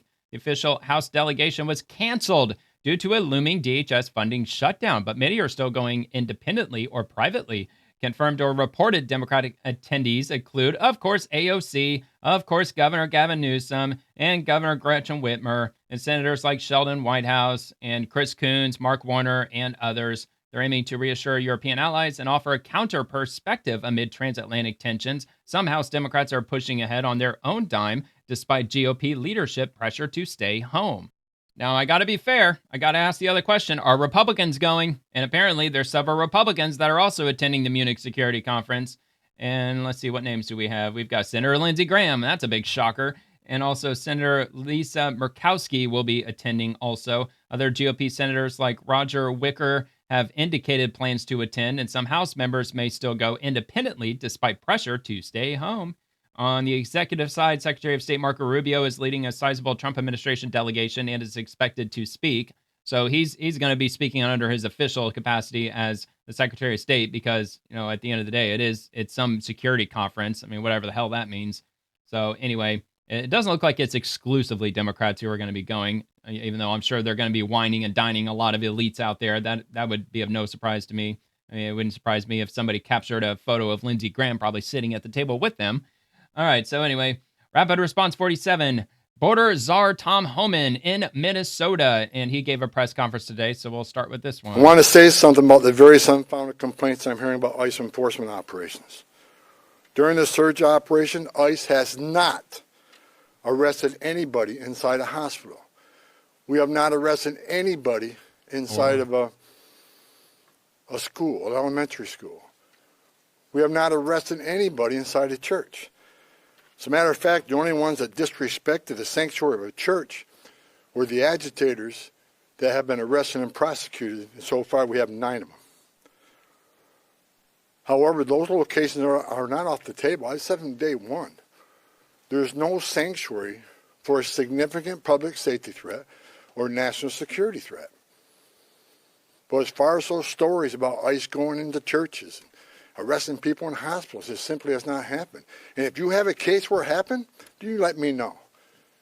Because all the digging I've done here, I can't find a single one. I want to say something. Yeah, show the receipt, show the proof. Quit accusing them of doing it and actually show us instances of them actually doing that.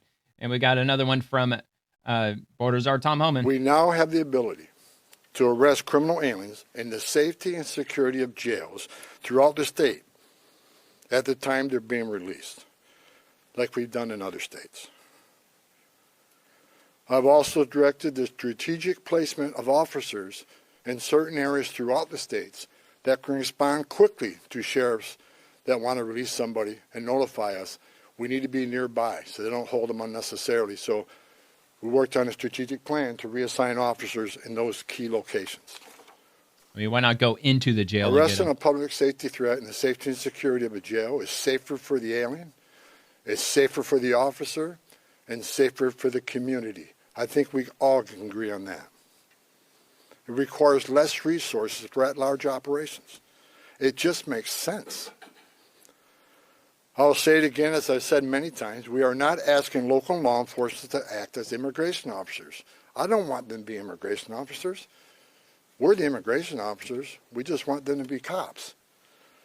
We're asking law enforcement to coordinate with other law enforcement to help keep public safety risk out of the communities. Yeah, man, that's not asking too much.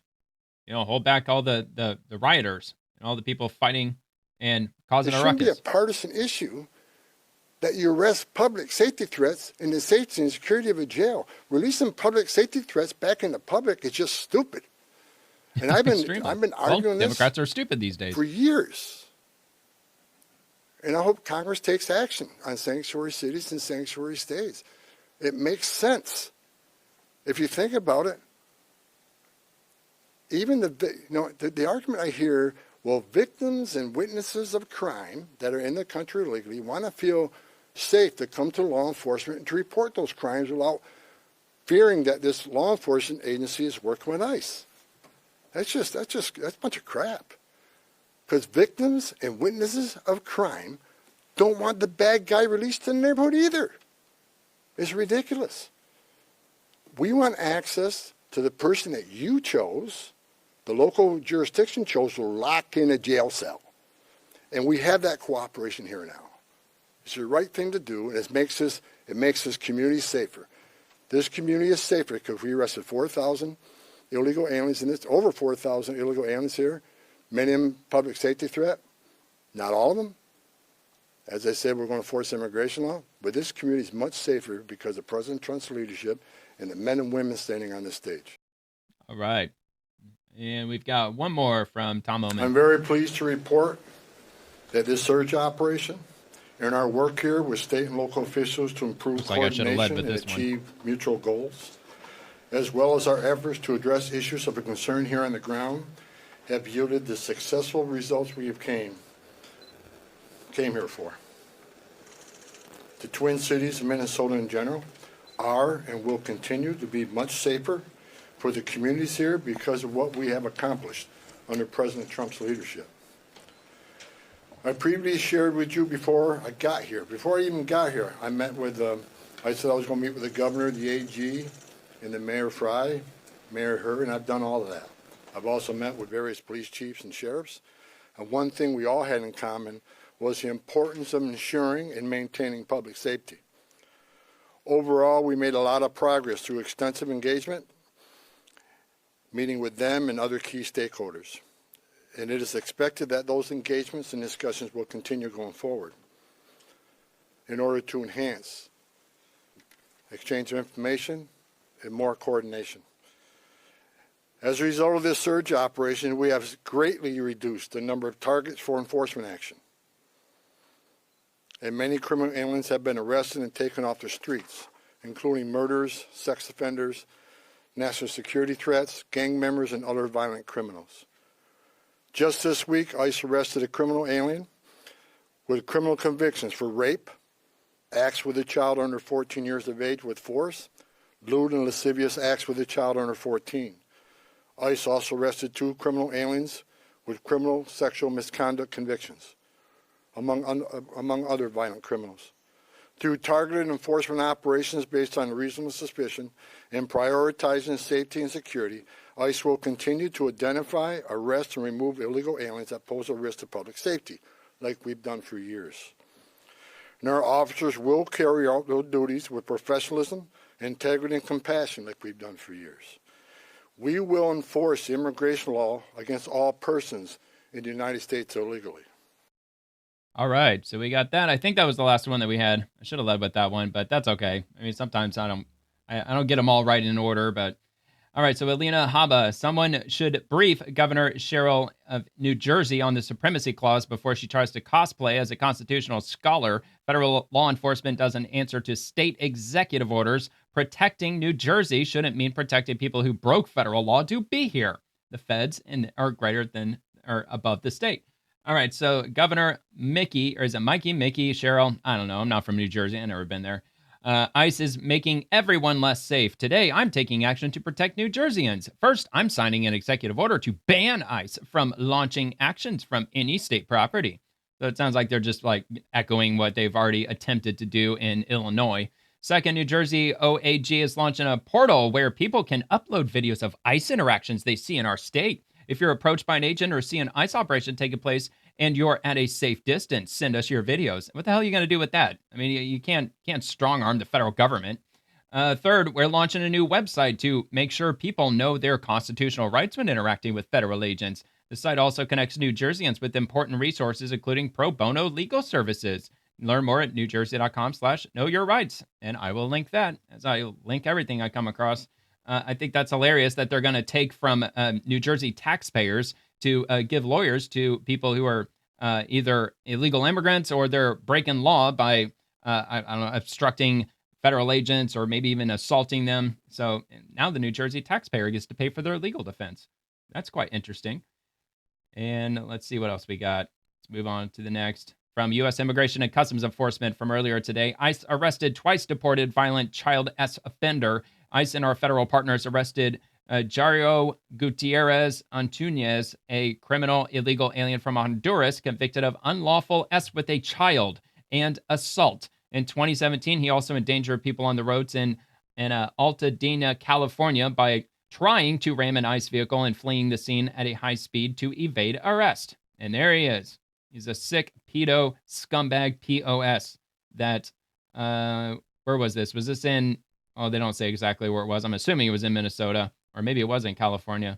Not 100% for sure, but wherever it is, I'm sure that they were in a blue state who are probably trying to protect him. All right, Fox News, federal judge releases 4 illegal immigrants convicted of murder as crimes from ICE custody. So this happened. Lovely. Federal judge releases 4 illegal immigrants convicted of those crimes. And this is in Louisiana. Released 4 illegal immigrants with the lengthy rap sheets that include convictions for murder and child-esque crimes from law enforcement custody earlier this month. On February 6th, Judge John DeGravelis, an Obama appointee who sits on the bench for the Middle District Court of Louisiana, granted the 4 defendants release from U.S. Immigration and Customs Enforcement custody. The Department of Homeland Security said, quote, the ramifications will only be the continued murder, assault, and robbery of more American victims, said Assistant DHS Secretary Tricia McLaughlin. Releasing these monsters is inexcusably reckless. President Trump and Secretary Noem are now enforcing the law and arresting illegal aliens who have no right to be in our country. We are applying the law as written, she added. If an immigration judge finds an illegal alien has no right to be in this country, we are going to remove them, period. So anyway, these are the images of those 4 individuals. If you happen to be in Louisiana, I don't know if Louisiana is an open carry state, concealed carry, not needing the government's permission. I would assume Louisiana probably allows that. I would just say, I guess, use discretion. Exercise your Second Amendment rights when you're going out in public, because you got these 4 freaking loonies that are going to be out there. The 4 defendants also include Ibrahim Ali Mohammed, an Ethiopian citizen convicted of exploitation of a minor. An immigration judge issued him a final order of removal back on September 5th of 2024. He was released into the U.S. by the Biden administration. Luis Gaston Sanchez from Cuba has convictions for homicide, assault, resisting an officer, concealing stolen property, and 2 counts of robbery. An immigration judge issued a deportation order for him back in 2001. And Ricardo Blanco Chomat, also a Cuban citizen, has convictions for homicide, kidnapping, aggravated assault with a firearm, and burglary, robbery, larceny, and selling cocaine. A deportation order was issued for him way back in 2002. Francisco Rodriguez Romero was previously convicted of homicide and a weapons offense. He was ordered to be deported way back in 1995. And the judge is letting these people out. In September 2025, DHS announced a partnership with Louisiana to expand ICE detention space at the Louisiana State Penitentiary, also known as Angola Prison. The facility, dubbed the Louisiana Lockup, houses some of the criminal illegal immigrants arrested by ICE. Fox News reached out to the Middle District Court of Louisiana for comment, and doesn't look like they responded. So, yeah, man, that happened in Louisiana. I mean, they didn't, I don't know why they didn't really elaborate on the justification that the judge believed that he had in releasing them. But either way, it's insane, especially when they've all got final orders of removal. They need to be out of the country. Like one of them should have been out of the country 1 years ago. And Senator Rand Paul from 4 hours ago, open borders advocates claim only 14% of deported illegals are violent criminals, but that's 56,000 out of 400,000 people. If your loved one is harmed by one of those 56,000, that only 14% statistic means nothing. One victim is one too many. This is going to be on the same website on Fox. Senator Rand Paul of Kentucky locked horns with podcast host Katie Couric after she minimized concerns about mass illegal immigration by claiming that less than 14% have been charged or convicted of violent crimes. The majority, I've heard 60%, I've also heard 70% from others of those who have been apprehended by ICE have criminal convictions, or they're going through the judicial process because they've been accused of committing a crime. It just seems to be that 14% of those are quote-unquote violent crimes. So Couric spoke to Paul on Wednesday about the ongoing immigration debate in Minneapolis. Paul argued that local officials' refusal to cooperate with federal agents' efforts to deport illegal immigrants has been a source of chaos, even though he does not agree with federal agents' improper use of force. Quote, this whole argument about the role of Minneapolis police in this, or Minneapolis state officials, might be more applicable, Senator, if ICE agents were truly talking about the worst of the worst, as the president likes to say. Couric replied, less than 14% of nearly 400,000 immigrants arrested by ICE in President Trump's first year back in the White House had charges or convictions for violent criminal offenses, according to an internal Department of Homeland Security document obtained by CBS News. She then proceeded to ask, so isn't all this talk about ridding the country of violent criminals a massive overstatement? If less than 14%, again, of the 400,000 immigrants being arrested or had charges or convictions for violent criminal offenses. And Rand Paul said, I think the facts make a difference, and so that's one of the questions we will ask. And so when you come to Minneapolis, if they have a policy that says, oh, we're not going to turn over from our jails nonviolent prisoners, people who are, I don't know why you're in prison if you're nonviolent, but maybe you have a drug crime that's a nonviolent. I think there are plenty of nonviolent people in prison, Couric said. And then Senator Paul said, well, but the thing is, that's not their policy. Their policy is we will turn no one over. So you can beat somebody half to death, you get an assault charge, and you're in jail for a couple of years, and somehow you're getting out on parole, and you're not going to be turned over. And if you are illegal, I've got a problem with that, and so do probably most independents and Democrats, but that's where we have to ascertain. Paul went on to argue that most people are probably in the middle on this issue, to the point that while they are against excessive force against protesters, quote, if you ask them if a guy has committed R and he's in prison and he's going to get out, do you want him deported? I think people would say, hell yes, he ought to be deported. Yeah, I think he raises a good point.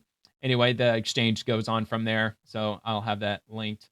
And we'll roll on to the next post here from Homeland Security. Are we watching the same video? This is CNN parroting a lawsuit complaint for the sake of getting an emotional, exclusive interview to rile up their 53 viewers. Hilarious. They should just drop the charade and hire the reporter as co-counsel. Once again, CNN demonstrates a complete aversion to the truth. Border Patrol law enforcement officers were ambushed and rammed. The officers can be heard identifying the threat. We are boxed in, attempting to avoid conflict by driving away, and then clearly identify when this violent rioter hit them with her vehicle. We are hit. And they're replying to Omar Jimenez, who says the government claimed she rammed Border Patrol agents with her vehicle before an agent shot her 5 times. But new body cam video shows the agent turned his steering wheel toward Miramar Martinez and that he was congratulated for excellent service after shooting her. So, yeah, I mean, Homeland Security, they're like, are you sure that we're watching the same video here? Which, by the way, the agent that she struck with her car, which she did strike an agent with her car, caused internal bleeding into his abdomen. Per the Department of Homeland Security, they confirmed that. So let's take a look. This is newly released body camera video. A team of 3 Border Patrol agents is driving through a Southside Chicago neighborhood. 2 have guns drawn.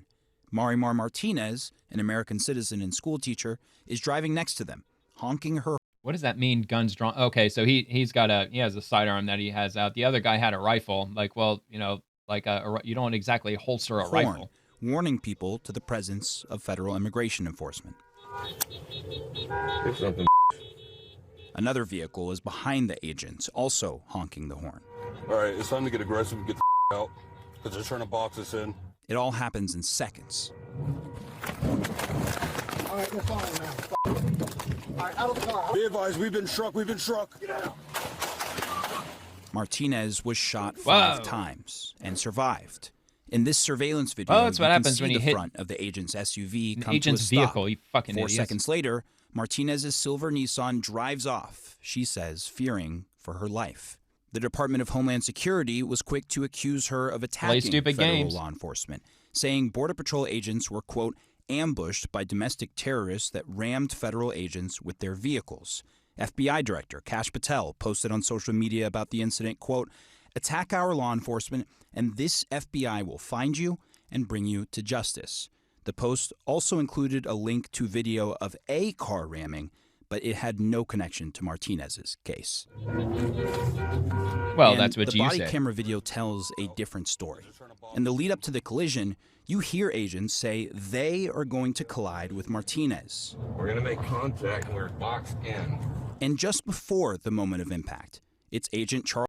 No, that doesn't exactly mean that. We're going to make contact, meaning that we're going to stop and make contact, as in contact her, as in talk to her. Exum, that's probably who what they meant. sharply turns his steering wheel in the direction of Martinez. Proof, according to her attorney, that they hit her vehicle, not the other way around. Well, there's really no way to know As that. for the claim of being boxed in. Well, I mean, look, yeah, he turned his wheel, and then all of a sudden their vehicle hit something. So, I mean, yeah, I guess I could agree with that. Surveillance video calls that comment into question, with nothing But in the I don't path know. ahead of the border agent. I wasn't there. The court also released text messages and emails from after the shooting, including one message from Border Patrol Commander Gregory Bovino, just hours after the incident, offering to delay the retirement of Agent Exum, who shot Martinez. In light of your excellent service in Chicago, you have much left to do. And then a text message exchange between Agent Exum and someone whose name was redacted. Are they supportive? Someone asked. Big time. Everyone has been, including Chief Bovino, Chief Banks, Secretary Noem, and El Jefe himself. In various texts to and from fellow agents, the mood was celebratory. Good job, brother. You are a legend among agents. You better effing know that. Beers on me when I see you at training. That's awesome. You did real good. Damn it, man. Good shooting. The day after the shooting, Martinez was indicted. According to the complaint, she, quote, forcibly assaulted, resisted, opposed, impeded, intimidated, and interfered with an officer of the United States. After her attorney viewed the body camera footage and other evidence emerged that undermined the government's version of events, prosecutors made an extraordinary move and asked the judge to drop their own case. The judge agreed, but not long after, she told me the shooting still haunts her. I don't want to remember that day. You're laying there at night and you're just thinking about it, like, what's gonna happen? Like, it's really emotional to me. That's just probably like, I ain't gonna do that again. It's hard for me to talk Don't about fuck it, with federal agents. I'm trying. And that's part of why Martinez pushed to get all of this information out, because she believed it allows people to have a greater understanding of how agents might react after something like this, no matter the city, and to further clear. Well, that didn't solve anything. That didn't answer any questions at all. The body cam footage only, in my opinion, only raised more questions than anything. Because, yeah, he turned his wheel, but that doesn't mean anything. She still could have struck their vehicle. Maybe he turned his wheel to get out of the way of her striking them, and she hit them anyway. I don't know. And the body cam footage doesn't show whether her vehicle was on the right side or on the left side. She might have hit him from the passenger side. I mean, I don't know. But anyway, so yeah, so the Department of Homeland Security, they responded to that, and so there you have it. That was just the latest. And when did they respond to that? That was earlier today at about 9:45 this morning. Okay, and from Scott Turner, he is the Secretary of Housing and Urban Development. Minneapolis public housing just got safer through Operation Clean House. 16 criminals were removed from taxpayer-funded housing. Your tax dollars will no longer harbor individuals who make our communities unsafe. And I don't see an article that he linked to it, but that's okay. I'll take him at his word. U.S. Marshals HUD joint operation leads to 16 arrests of fugitives living in government-subsidized housing. I'm sure there's a lot of illegals living in government-subsidized housing, especially up in Minneapolis. And look, that should be music to a lot of people's ears who are in low-income housing or who are at least applying to get into low-income housing in the state of Minnesota, because they're removing illegal immigrants and freeing up vacant apartments so they can fill them with American citizens who need them. And from U.S. DOT Rapid Response, under Trump's direction, DOT moves to bar unvetted foreign drivers from U.S. trucking industry. This one's going to be on Breitbart.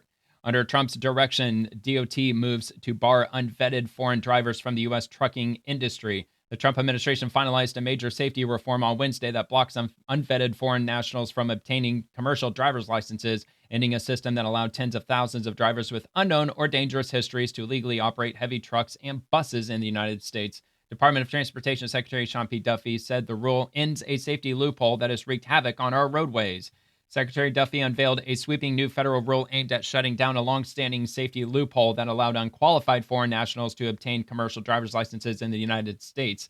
The rule, issued under President Donald Trump's direction, bars states from licensing truck and bus drivers whose driving histories cannot be verified through consular or interagency screening, closing a gap federal officials say has put dangerous unvetted drivers behind the wheel of 80,000-pound commercial vehicles and contributed to a series of deadly crashes nationwide.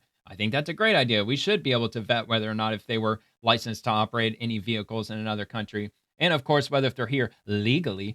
Quote, for far too long, America has allowed dangerous foreign drivers to abuse our truck licensing systems, wreaking havoc on our roadways. The safety loophole ends today.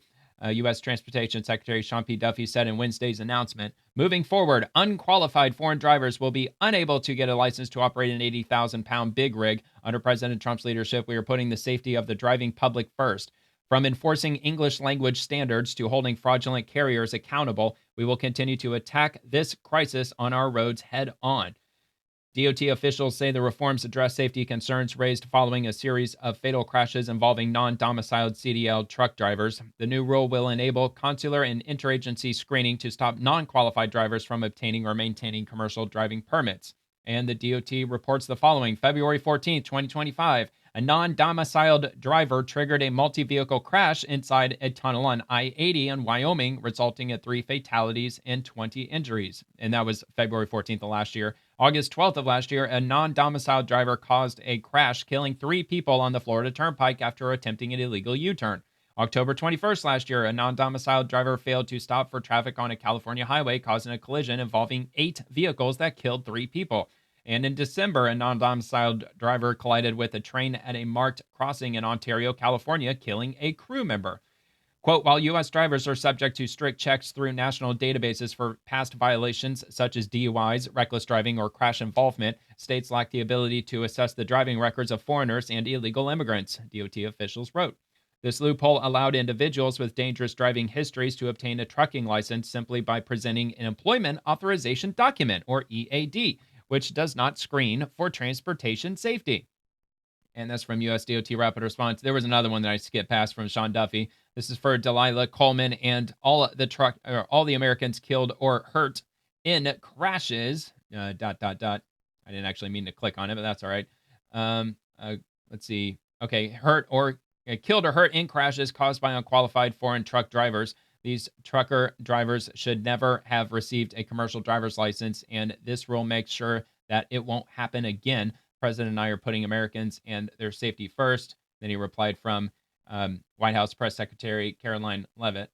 And from this post, trucking has become a hotspot for illegal labor with lethal results. And they have an image from the New York Post. Trucking has become a hotspot for illegal labor. Anyway, so key provisions of the final rule published this week will include strict eligibility. Eligibility is limited to H-2A, H-2B, and E-2 non-immigrant status holders who undergo enhanced interagency vetting. Elimination of EADs. EADs are no longer accepted as proof of eligibility due to the systemic non-compliance at the SDLAs. Applicants must present an unexpired foreign passport and specific Form I-94 documentation, and also the mandatory SAVE verification. States must query the systematic alien verification for entitlements, or SAVE system, to confirm every applicant's lawful immigration status. And there you have it. So they're making changes quickly, swiftly, effectively. At least let's hope so. All right. Ambassador Ronald Johnson. This seizure, made possible through America and Mexico coordination and information sharing, shows what strong collaboration can achieve. Under President Trump and President Claudia, is it Sheinbaum? I think it's Sheinbaum. Sheinbaum Pardo. Under their leadership, our partnership is delivering concrete results against drug trafficking. The closer we work together, the more effectively we can dismantle criminal networks and protect our communities on both sides of the border. And this is translated from Spanish. And in Mexico, it's a Mexican government agency. I mean, I at least can tell that by the gray badge. In the framework of maritime surveillance operations, personnel from CMAR_MX seized approximately 188 packages of cocaine west of Clarion Island within the maritime limits of Colima, representing a significant impact on the financial structures of organized crime. The seizure resulted from the exchange of information with the U.S. Coast Guard and the Joint Interagency Task Force South, and reaffirms bilateral cooperation to combat drug trafficking within a framework of coordination and full respect for national sovereignty. And we've got a few images. All drugs, man. That's a lot of drugs. What did they say it was? Cocaine? I think they said it was cocaine, maybe. And they got a video here. Doesn't look like there's any sound. So yeah, it's just a video of them just displaying all the drugs that they seized down in Mexico. That's a lot, man. That's a ton of drugs. Probably tons. 188 packages. I mean, I can only imagine how much each one of those weighs. Probably 100 pounds. I don't know. A lot of drugs, though. Rolling on to U.S. Central Command. U.S. forces depart a base in Syria during orderly transition. And I think that we've been here since 2014. Yeah, 2014.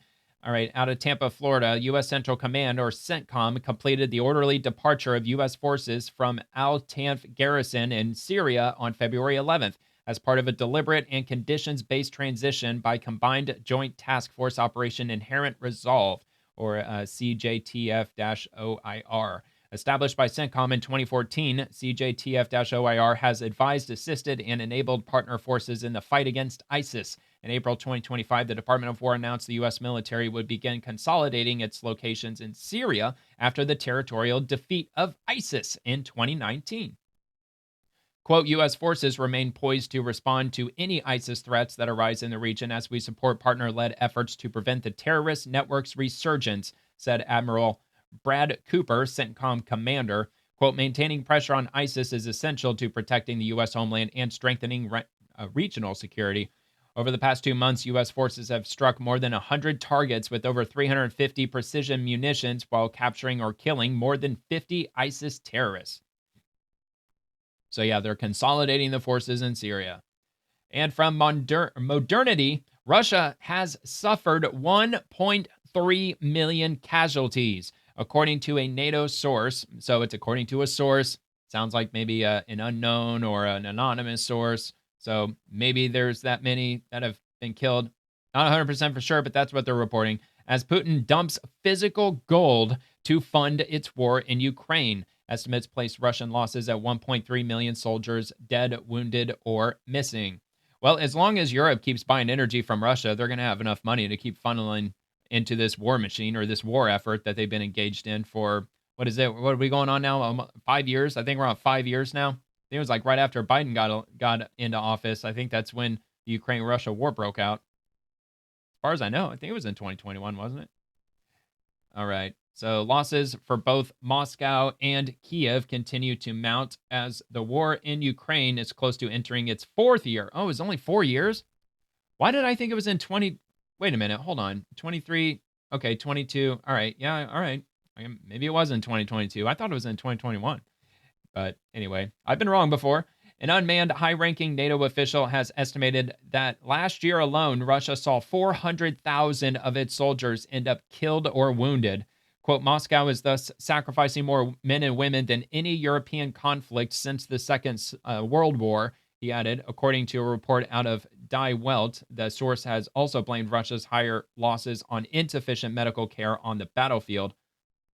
Senior NATO official, Russia's cumulative losses in the war amount to 1.3 million people.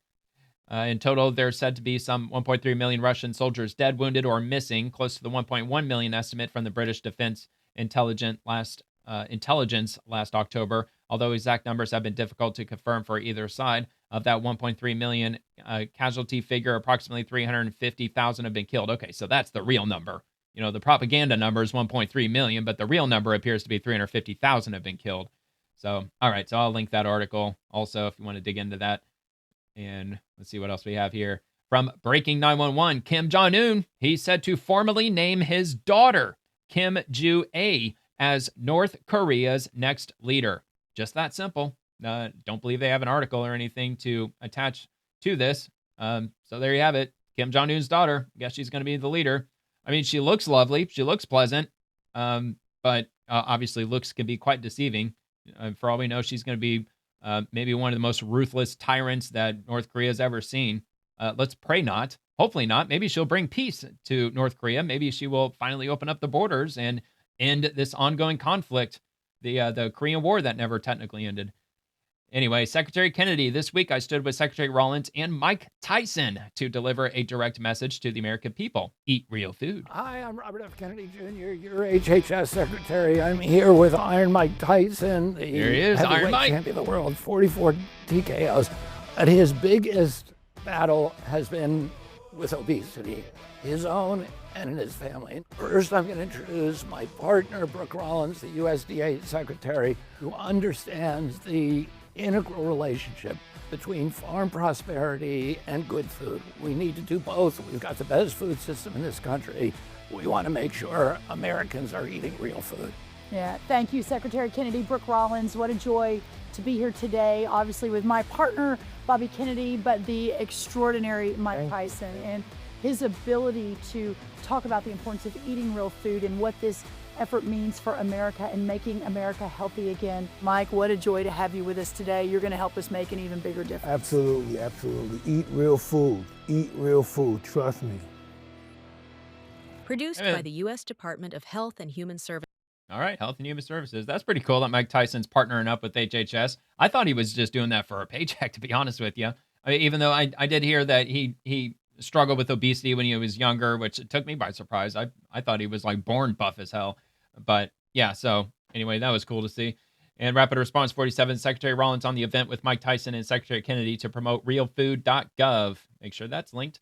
He grew up in a really tough background, lost his sister to obesity when she was 25, and now understanding it is the fight of his life, but it's also the fight of America's life. To have Mike Tyson stand with, my great friend and partner in all this, Bobby Kennedy, and I up on that stage talking about making America healthy again. And I had a long talk with Mike before we walked up on stage. He's from, grew up in a really tough background, obviously lost his sister to obesity when she was 25, talked about how he'd never really known any different, and now understanding it is the fight of his life, but it's also the fight of America's life, and getting real food, locally grown, nutritious food back into our schools and our homes, on our tables, just couldn't be a bigger priority for this administration. And so we continue to break ground yesterday, and it was remarkable.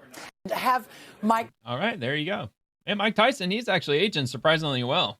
Usually athletes, they don't tend to age too well. All right, Secretary Rollins on the next phases of the Maha Agenda. If it'll play. All right, here we go. Moving out into the country, of course, for us at USDA, working with the schools, the school lunches, completely changing the way that we do food stamps in America. I don't know that you and I have talked about it, but right now we've already approved 18 states that they cannot, the people that are using food stamps or the SNAP program cannot use those to purchase sodas, junk food, et cetera, which before it's kind of crazy that they could. Of course, the back end on the health care on that is just a double win. Just another reason why we got to ban K Street. We got to get rid of lobbyists because, they were behind all that. To the taxpayers. So we're completely recalibrating the way we do food stamps, again, to ensure we're getting that healthy food out, but also school lunches. School lunches are next. A lot of our schools don't even have an oven anymore. Back when I was growing up, the lunch ladies were back there cooking the meals on the stoves and then serving it. There's not even ovens or stoves in most of our schools these days. So how do we completely and fundamentally change the system to go back to where we're serving that healthy, whole food and nutrients to these kiddos? Good grief, man. That's going to be a hell of an undertaking. God knows how much money that's going to cost. Having to just basically remodel all of our kitchens, just serving nonstop processed foods to everybody. All right, Congresswoman Jennifer McClellan, and she says, as more Americans struggle to pay for prescription drugs, congressional Republicans prioritize profits over people. Women in particular pay a higher price. I joined Energy Commerce Democrats to demand affordable prescriptions. I decided to add this in here because I just find it hilarious that Trump rolls out Trump.rx, which is a long list of prescriptions that are significantly cheaper now, thanks to Trump RX. And also Big Pharma, a lot of big pharmaceutical companies, Pfizer, Eli Lilly, among others, they have priced their drugs appropriately for the American people, pretty much on par with the rest of the world. And she's complaining about Americans having to pay too much for prescription drugs. Look, historically, we're paying a hell of a lot. And Trump RX doesn't have all prescriptions on it. I don't know what percentage that represents of all pharmaceuticals, maybe like 5%, maybe not even 5%.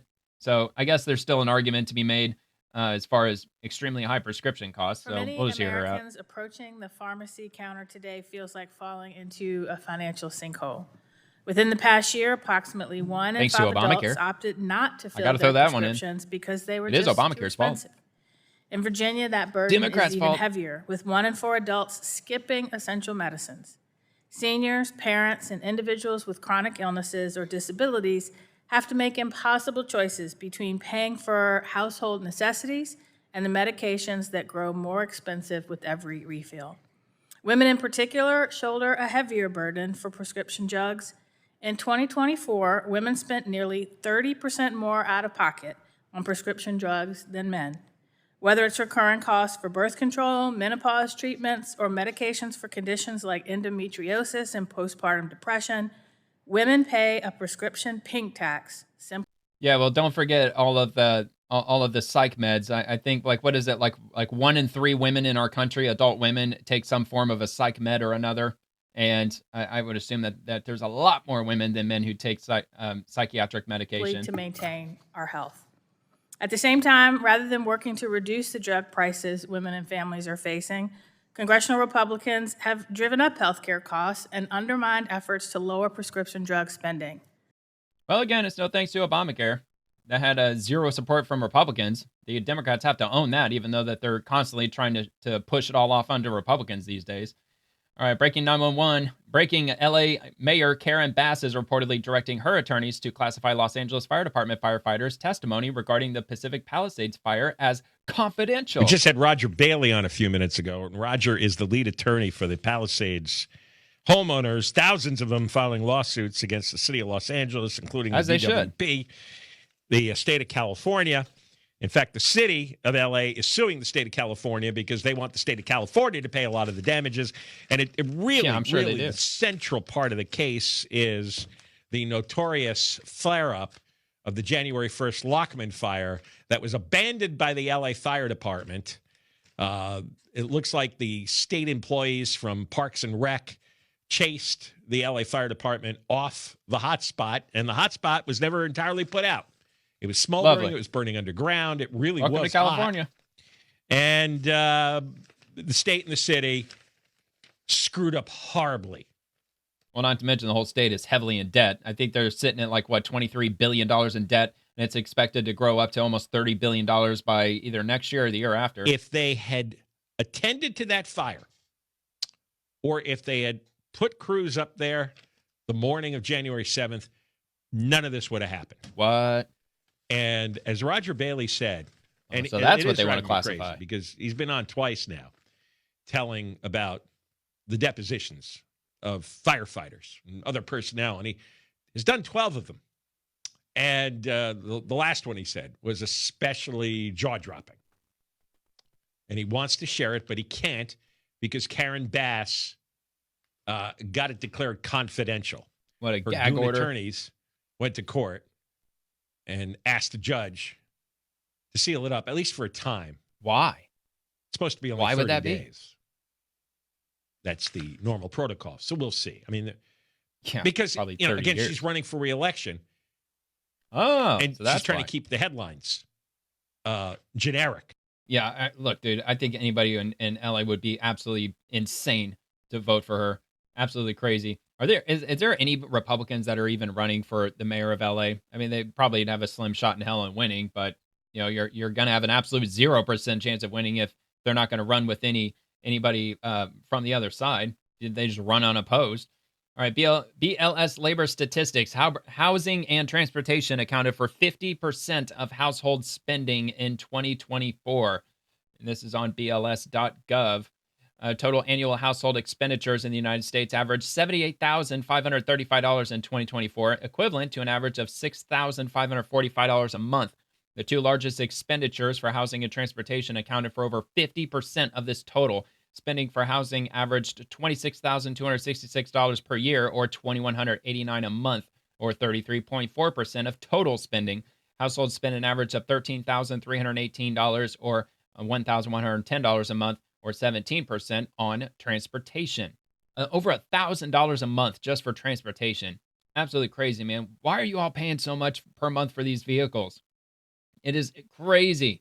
I mean, like 20% of people that have a car loan right now are paying over $1,000 a month. And that doesn't even include your insurance and your gas. So anyway, it breaks it down. Housing being at the bottom at 33% of total spending. And that's, again, percentage distribution of total annual expenditures by category of all consumer units from 2024. But they also include transportation, food, personal insurance and pensions, healthcare, entertainment, cash contributions, apparel and services, education. There's miscellaneous, alcohol, personal care products and services, and tobacco, smoking supplies, reading. So they include a lot of things on this list of like what people are spending, or at least in 2024. So yeah, man, 50% is just housing and transportation. That's got to be problematic, man. That can't be good. And I'm sure it's only going to get worse. Of course, it's only going to get worse. Well, I mean, maybe not.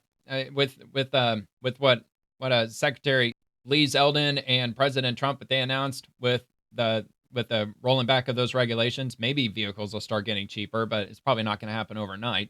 And as far as housing goes, maybe if they remove as many regulations as humanly possible, maybe the cost of housing will go down. At least that's what they're claiming. Apparently, up to 50% of a new house, the cost is all wrapped up in government regulations. All right, VA Secretary Doug Collins. Washington spent years talking about what was wrong with the VA. Talking was easy. Making change is harder. We chose to make change. Was this idea that everybody knew the VA needed to change. And if you're a worker out there, if you've been in the VA for 1 year or 30 years, I don't think I ever went anywhere and says, well, you know, the VA, we need to change this. Congress, it was like that was their favorite parlor game in D.C. Talk about what needs to change at the VA or what's wrong at the VA. And unfortunately, they did it many times to show not that they wanted to fix something, but they wanted to show that they stood with veterans for political purposes. Look, I served in Congress for 8 years. I get that game. But my game is not to show something. My game is to actually make something happen. Was this idea? All right. Well, it's been a while since I've shown anything with the VA. It doesn't really come across the feed too often, so, you know, why not add it tonight? All right. From the Chandra Observatory, getting into NASA territory, so we're at the end of the episode. Behold, the heart-shaped cocoon nebula, because even the universe can get a little dramatic about Valentine's Day. Nothing says I love you quite like a giant cloud of hot gas. If you need it, it'll be out there glowing majestically, roughly 2,650 light years from Earth. And there is the image that they shared, which looks very majestic. It's usually the result of a giant star that exploded into a supernova, and all of that gas you see is from the remnants of what used to be a star there. So the Cocoon Nebula. So anyway, that's going to do it for this episode. And if you enjoyed the video, please give the video a like and subscribe to the channel, and also click the bell and all that stuff. And anyway, I'll drop a new show tomorrow evening on Friday, covering the swamp and everyone in it, the politicians, bureaucrats, and the agencies. And also I'm posting daily on X, so feel free to comment over there too if you'd like. Thank you so much for watching. I hope you have a great rest of your night, and God bless America.